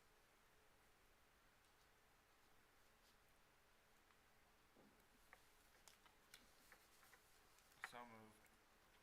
Second. Discussion? Ms. Coco, would you like me to say a few words I would about like what's to, happening yes. here? Okay. So, in this instance, these are sort of connected, but some folks have been following, you may have seen in the news, different districts and whether their reaction to the mandate, I'll call it, for us to, as superintendents or boards, depending on how districts handled it, but really superintendents, to sign this document, a certificate stating that we will be in compliance with Title VI, that we will not favor any one race over another race, etc. And we've had a lot of lengthy discussions with this board. It was probably one of the hardest things I had to do, one of the things I did not want to do, but I didn't want to risk federal funding that would be at stake, millions of dollars for this district if I didn't do it, as well as my license at risk. So we signed it, I submitted it on Friday at the evening, as long as I could push it. It had to be in by midnight. I also did do the follow-up letter. I received a call from ODEW, I was surprised. I was a little facetious with the woman who called. They said, "Oh, you get this lucky job of making these calls," and I let her know my dissatisfaction. I know that she's only the messenger, but they were unable to answer any of my questions. As she said, the open enrollment, if you recall, the letter I sent stated that we're in compliance, but there's the law conflicts with what they're requiring us to do, which is in the open enrollment policy, it has to say about racial imbalance. While that is technically illegal under what we've just signed, I asked how the state would prefer we handle that, and she said she didn't have an answer for me, which I'm not surprised by. They don't have answers for a lot of things. There's a lot of lack of clarity in all of this, but this is what we're doing. As a result, we've had to, we did not want to rescind our DEI policy, as we know, and so as a result, we're doing a replacement policy that will continue to allow us to educate all students. So we are going, that is our job, that is our mission, and that is what we believe in, and that every child that comes through these doors, we will educate the best we can, and we will make sure that we are in compliance with the law, as we always have been, but we are absolutely required to do so, or we lose funding per federal or executive orders. Thank you, Dr. Selico. I want to commend our policy committee, Ms. Schaefer and Mr. Gomez, on the work leading up to this that is a part of this replacement policy. And no one warned me when I became president that this was going to be one of the first things that was going to have to be dealt with. And it's not something that any of us, I think, as a board wanted to do. But the fact that we were able to replace and not rescind, and be able to keep the language in our policy to protect our students and protect our mission and vision for every single student in this district was so important to us. And for us to be able to do it in a way where we do not risk our funding or our licensures for our superintendents was important as well. And we were able to do that. It's a long process, a very painful process, but with this, I believe that we got there. So, but I want to thank everyone for the hard work that went into this. I wrote Board Resolution 20-124, which was adopted on July 15th, 2020.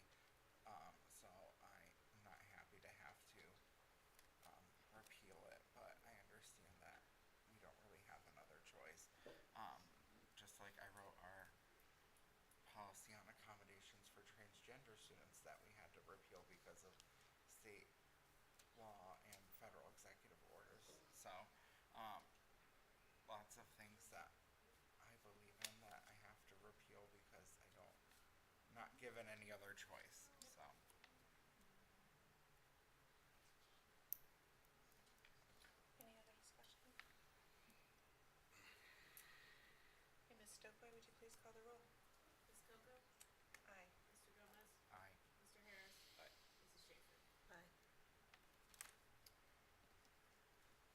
Item 6 is our strategic plan goals adoption.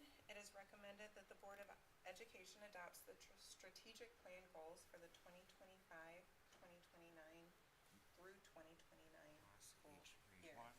I would love that, yes. and I'll get do my voice. culture Go of ahead. caring. Culture of caring. The Cuyahoga Falls City School District is committed to fostering culture of caring for all members of the Black Tiger family. We believe that meeting the fundamental needs of individuals is essential for personal growth and success. Our goal is to prioritize and address these needs from basic to advanced, ensuring that every student, staff member, and community member is supported in their journey. By focusing on the unique needs of our district population, we aim to create an environment where all individuals can thrive academically, socially, and emotionally.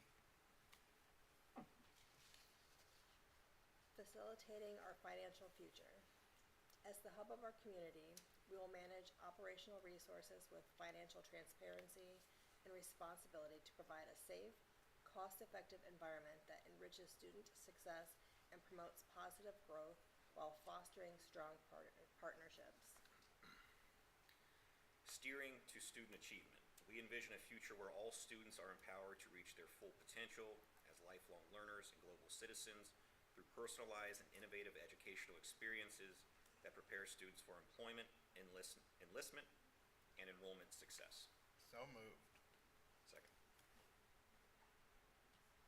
Any further discussion? I'm very proud of these strategic plan goals. And it's nice to have a little something happy to vote on. It's a little positivity for the evening. A little ray of light. And just point out that as we're adopting them, they are culture of caring, facilitating our financial future, steering to student achievement, and they go CFS, so Cuyahoga Falls Schools. So we've got a little branding campaign coming out. Was that on purpose, Mr. It Gomez? was my idea perhaps, but we have a branding campaign coming out because we really want over the next 4 years to invest in these goals throughout our district, and we try to make them meaningful, and then there's more intensive goals underneath these, but we've got some stuff that Miss Stewart's gonna work to roll out in the future as well. We just gave you a little head start with this. Something to work with. Okay, Ms. Stokoe, would you call the roll, please? Mr. Gomez? Aye. Mr. Harris? Aye. Mrs. Schaefer? Aye. Ms. Coe? Aye. Brings us to item 7, our action, elementary building action plan.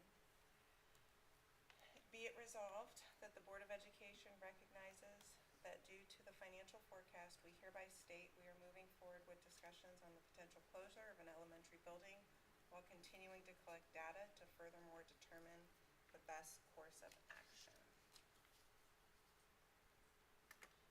So moved. Right. Second. Discussion? I'd like to amend it. I'd like to move to amend it to read the following. Be it resolved, the Board of Education recognizes that due to the financial forecast, we hereby state we are moving forward with the closure of an elementary building while continuing to collect data to further determine the best course of action on which building. That's a motion.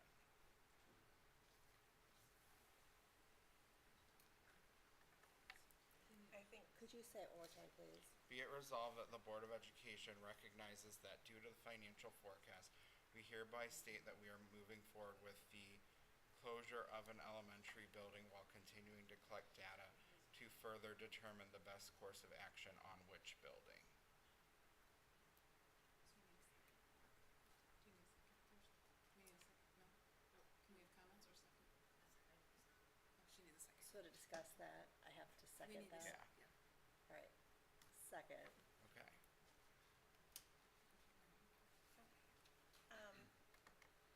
Wait, I have the right to speak to my motion first. That's in Robert's rules. My point in making the motion to amend it is that if we just say that we're gonna keep talking about the potential closure, we don't give our community any more clarity on what we're doing than what we're already doing. We're talking about we're continuing to talk about a a nebulous concept and it moves us no further forward on what we're doing. If we're gonna take action, we should give some sort of action, and I think our intention as a board is that we intend to close an elementary building, and I think whether we want to admit that tonight or we want to admit that at a future meeting, we at some point need to admit that. I'm willing to personally, for Anthony Gomez as a school board member, go on the record and say, I believe that closing an elementary building is necessary for the financial future of our district, and in my motion it says, while continuing to collect data to further determine the best course of action on which building, making no commitment on which building, which is part of what we have continued to state to our community in all communication. So I don't think it pushes us any further than any conversation we've had, but it also makes it clear what we're doing so that we're giving clarity to our community that it is our intention to close a building. I mean, I would like to move forward with that much clarity personally as a board member. And I think our community that's engaged would like to have that much clarity. Can I ask a question to that? Yeah, go ahead and ask questions. I know you have some knowledge to with the discussion of the classroom sizes, do you think that with the classroom, addressing classroom sizes and with the potential of moving to like the 3-year versus having the 5-year, will that make any difference with our forecast? Is it potentially, and like pushing that decision out at all, or do you think that really the decision needs to be made, like now is the time? It is the time. Okay. I wish it wasn't. Well, obviously me too. It's the time. Because even if it is 3 years, we're in a profit with 3 years. The money doesn't change. The money doesn't change. And we couldn't end that year, that 27 year, with $81,000. Well, I mean, that is obviously true. And we'll cut it close probably, next year, just depending on how some things shake out with the unknowns we have right now. But it's not gonna be a big cushion, I should say. We'll be okay, but it's not gonna be a large cushion at all going from 26 to 27.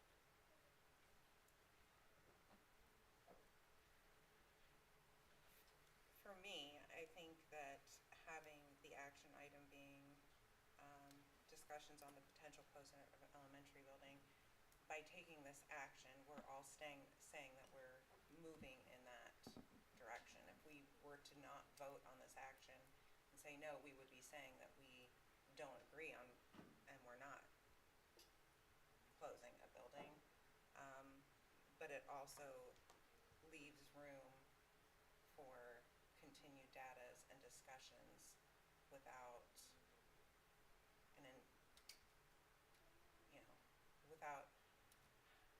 I want to be careful personally with all of our community as a whole as we're collecting the data and doing things that everyone all of a sudden thinks that, what if my child's not in an elementary building in 2 years? So I want to be careful before we have data to collect to make a decision about any school buildings that we're not alarming any of our community unnecessarily. Or all of the community. Or all of the, any and all, because we haven't made that decision. So because we haven't made any decisions on there, then we're unnecessarily alarming every single person everywhere at all our schools because we haven't made decisions for any of our buildings. Well, when we say all people shouldn't be worried, that implies. I'm not saying all people shouldn't be worried. I'm saying we aren't far enough in the discussions to have any, not all, but any at this point until we collect enough data. Our treasurer just told us it was the time to make the call. But that's what I was gonna say, do we have other options financially, like, are there other things that we could be doing? Like, are we ripping the Band-Aid off and like, we're focusing our attention now on, like, this is what we need to do? We're like, our facilitate, cause I'm the one that had to read that one, facilitating our financial future, I'm the one that had to read that one. Cost-effective environments, success promotes positive growth, I mean, like, is there another way that we can not be negative in the end of year 3? Like, could we decrease class sizes? And, that's what, if there is something else, then I'll say, let's look at other data, but if there's not, then let's start There's really not. laser focusing. Your options are kind of going to be what those considerations we said were: 1, closing the building; 2, putting on a levy like now in November, a large one most likely with revenue, and that's still an unknown. So if that doesn't pass, we're in the next couple of years we're still in that situation. So that's not a real viable option. Well, and let me ask you, so let's say that we did do that, we did put a levy on, and it failed, and it passed, and say like it did give us another 2 years to like kind of figure out what we're doing. Or it failed, say the levy failed, then does that hurt our options in the future for other Are you saying money? Do you know what I mean? if Like, we put what a is, levy on and it passed, would it Give us another would it give us more time to make this decision? Is that what you're asking? or any decision? Or any decision? Yeah. I hate to I think prolong, it's I hear both. what you're saying, Mr. Go, I hear both of you.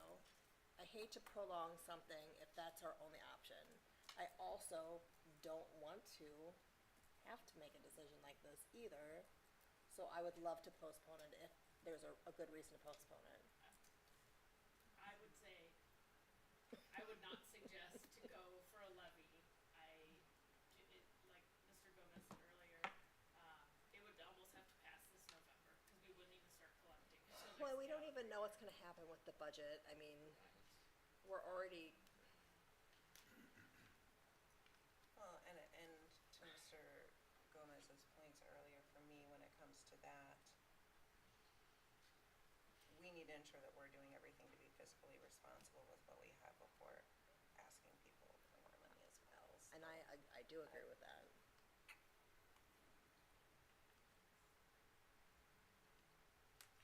I think this is the opportunity to show we are doing it. I think what I'm hearing a lot of is trying to delay making decisions about making decisions when here's a decision that we can make. We don't need to pick which school. And I know that personally in my thinking and looking at the data, I know I'm a little bit farther along than where some people on the board are comfortable with. I have 2 to 3 schools that I would be comfortable having more serious conversations about, and I have 3 schools that are, I don't think there's any reason to talk about, and I know that's not what we're talking about tonight, and I know that some of you are not there yet, but I'm not trying to have us have that decision tonight, but we can make a decision that we're gonna close a school, especially when our treasurer says we need to. And so we have a decision to make. Do we act in the financial advice of what our treasurer is giving us, or do we not take the advice that our treasurer is giving us when she says it's a necessity? That is ultimately what my motion is about. Do we accept or reject the advice that she has given us? Well, and to your point of what you just said, Mr. Gomez, the reason that I think it should read as is like you just stated, in your mind you're further along, and there's like 3 schools that you're really considering. So then are we, if it were to come down to 3 schools for various reasons, are we then putting an entire community on pins and needles when in reality it's 3 buildings worth of people? We can have that conversation tonight if we want. I'm ready for it. If if we wanna have that, I'll amend the agenda after we vote, and we can talk about that as well. I So if feel we that- don't wanna give people that worry, I'm very comfortable, and if people wanna ask me which three, I will tell them. Cause I'm not shy about that, but, I think that's a discussion that we should wait and have when I this feel like item's you're back. further along than probably that's what I'm any of us. saying.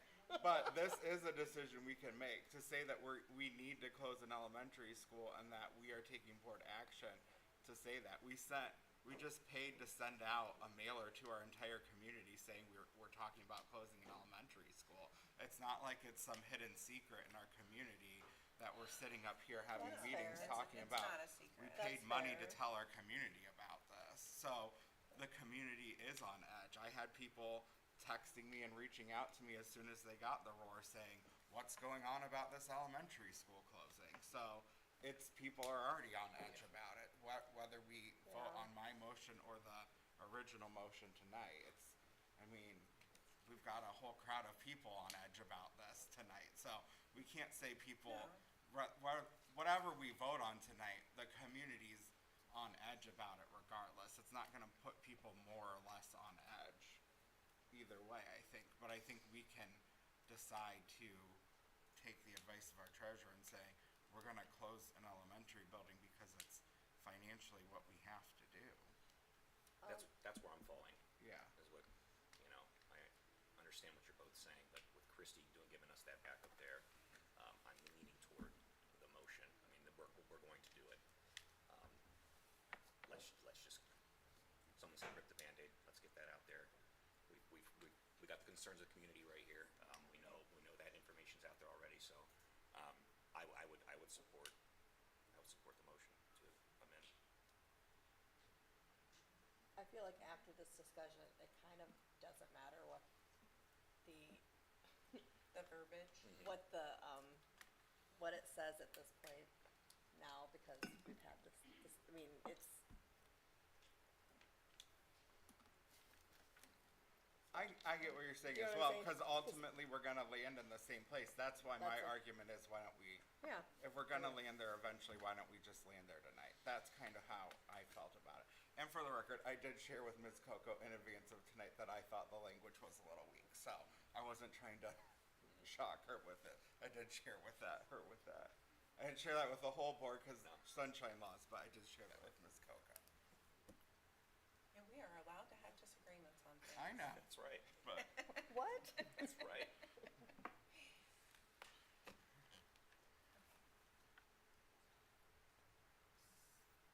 So, once, any more discussion? So Or then parliamentarian, I'm not We sure need what to would go vote on next. your amendment. once you determine the discussion's done on the motion to amend, then you call roll on the motion to amend. Ms. Stokely, can you call a motion on the amendment? Mrs. Schaefer, Aye. Ms. Coco, No. Mr. Gomez, Aye. Mr. Harris. Aye.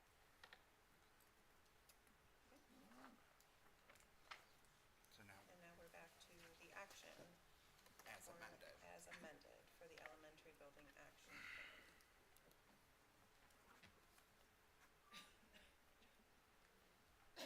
Yes. Mr. Harris, Aye. Mrs. Schaefer, Aye. Ms. Coco, Aye. Mr. Gomez. Aye. Alrighty. Ms. Coco, may I ask for some direction we from the board, ask- please? Yes. Oh, If you wanna go ahead, can you read it one more time? Mr. Gomez? Be it resolved, the Board of Education recognizes that due to the financial forecast, hereby state we are moving forward with the closure of an elementary building while continuing to collect data to further determine the best course of action on which building. Thank you. Okay, yes, Dr. Sullivan, thank you. Thank you. So as the person who, again, has to deliver messaging, and I don't like to take for granted that people do know what's going on. I'm surprised sometimes that people, because we do message things, but there are people that will be caught off guard by this. So I want to make sure that we are being fair to all of our families, and I forewarned our principals that this was going to be, at least what I knew at the time, going to be recommended. So, because they too are of course going to be concerned. So, would just appreciate knowing the direction in which, how you would like me to communicate to the messaging. I know Ms. Stewart has asked me these questions already, like what do we say? And so I just said, let's wait till tonight to determine our next strategy for communicating to parents. I know it's in the roar, but this is pretty specific now that you've made a pretty definitive decision. So I would just appreciate some guidance. It doesn't have to be tonight, you could think about it, but if you could please, within the next few days, because word will travel, I would like to be sensitive and to our parents and families and staff. Do you wanna I work can with her on appreciate that, that. Ms. Coker? Yeah, we can work on, some messaging. Okay. Something to go out, and, and how we want that messaging to go out and to Okay. everyone. I just wanna make sure it By does. the end I of- don't like people finding things out. I'd say we can work to get it by the end of the week, over the next 2 days. I think that getting ahead of it sooner rather than later would be the best approach. Thank you. So, thank you. Or we could see what Ms. Zimmerman puts in the Silver Lake Home and School League post tomorrow, because it's usually really good, and then we could just copy it. Copy and paste. We just copy. Copy paste. Because she'll have something really good written up, and then we could probably steal part of it. That's true. Because I think we reached out and complimented her after I last did. meeting. Yeah, it was very well. You might have something in drafts right now, already ready to hit send. All right, thank you. Item 8 is future agenda items.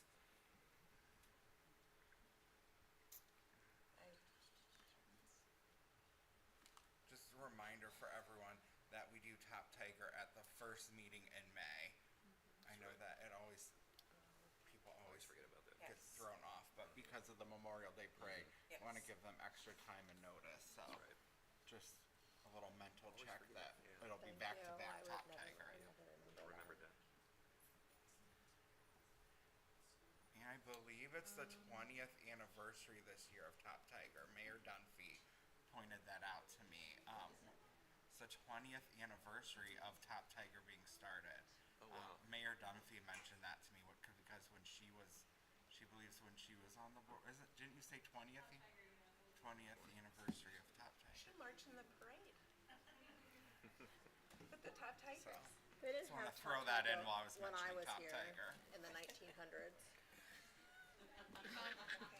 I have something showing on our agenda. I don't know what this is, and it's probably a placeholder from Chris. He might not be articulating it right, but root cause analysis, Dr. Allison Drinkard and Dr. David James. Mrs. Oh, Hausman has Mrs. that. Hausman. All right, so we have Yes. that on for May 14th. And then it looks like, And then the last meeting in May, we'll have 5-year forecast. Right. okay, that's not on there yet. Yeah, not on there yet. Okay, And then we'll probably have to do Review. tentative graduates at first meeting in May, yep, because the second meeting will be after. yes. And one of the meetings in May, we'll have the fee schedule for next year. There's putting some finishing touches. I'm sorry, what did you say? The fee Fee schedule. schedule. Oh, fee schedule, sorry, okay. Do you need to have that earlier rather than later? It doesn't matter which one it goes on.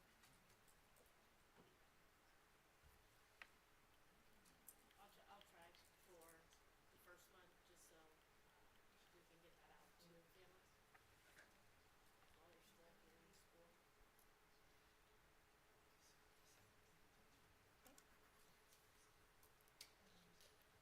Anything else? Good. I don't think so. Item 9 is committee reports. Mr. Gomez? We're meeting this coming Monday, but I did want to mention, in our Parks and Rec update from Marie Rourke, excitingly, she mentioned that after this baseball season, because they're getting dugouts at the baseball field, but after this baseball season, they're going to be doing drainage work at our baseball field, which has been something we have been asking for from Parks and Rec for at least a decade, if not more. So we're very excited about that, and I wanted to Mrs. Work for being a wonderful advocate for our student athletes. She is, and she's so good at communicating too. Really appreciate that. We know that you have a board policy committee coming up. There was no business alliance. District one listed on Ms. Schaefer. You haven't had one since the last one. Right.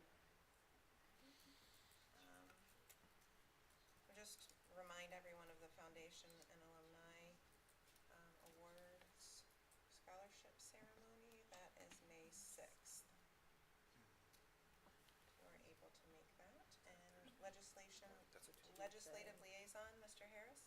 No, I don't have anything. I just want to thank Ms. Stoikoi for, talking a little bit about how the budget's is playing into all this, because it's not the decisions we're wanting to make.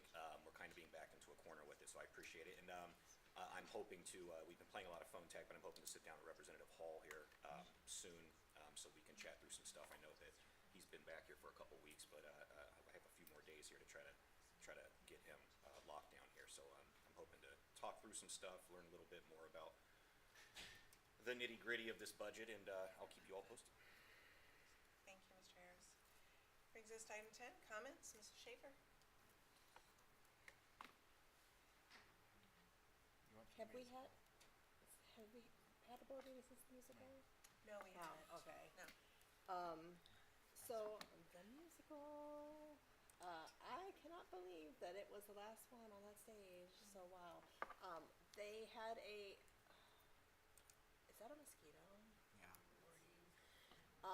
They let alumni play, like they came down the aisle, so alumni band came down and played at the end of the musical through the aisles, and so I got to play with the alumni band, and I thought I was so smart that I printed my music off and got a lyre and put it on my instrument so I could just play along with my music. I forgot that it was very dark in the auditorium, and I could not be able to see the music very well and also be marching at the same time. So did not do as well as I had hoped, but I did do it. I was very excited. Nerve-wracking. I forgot how hard it, like just memorizing the music, and you play a lot of band, you play the same song over and over again. You play Tiger Song, you play a lot of the same music over and over again, so you remember it. But yeah, I forgot how hard it was. Phenomenal. And I was so hyper, and hard to imagine. I was very hyper and excitable for it. I can't imagine having to learn all those lines and sing all those songs on stage. The students did such a great job. Tremendous. I went also then on Tuesday, I went to a video conference. They had House Bill 96, the biennial budget, as passed by the House. I printed out the handout that went with it. It's 32 pages. It's a lot of information, and I would go over it with you guys, but it's a lot, and I can send it to you guys if you want to go over it. It's online, so if you want to watch it again. But it's so much, and it's... Is there just a link that you can send it? Yeah, I'll send it to you. It's not great. I'm not super stoked over it, so the end. I will add one more thing. They did, and I think they sent a link out to us to contact our senators about the 30%. The 30%. So, and I think you kind of touched on it. We only get money so many different ways, and they did talk specifically about, you get money in, so say like you're gonna have a big project, like say you're gonna put air conditioning in your elementary schools, and you save up a little bit so you can put it all in, and then you have kind of money that you're saving up for it, so you could do it all at one time, and so you have like a larger carryover. It's also recommended. So one of the issues with it is districts and a credit rating for bonds. And she specifically talked about cops. So If they want you to have a certain level of cash reserve. And what is that level? No one would be able to. 25%. To get That's why they moved it to 30%. That's why they moved it up. Yeah. But So- you can just use the state's credit rating, that's their answer now. So it was, I figured it would be. it was a lot, so I'll just be reviewing that again, so I'll send the email to you guys. For my comments, I'm not gonna be long. It's been a very long night for everyone. I just wanted, again, just to send our love to Patty tonight and thinking of her. And thank you to everyone who has stayed here through this entire meeting because we know how long they are. So thank you very much. That's all I have for tonight.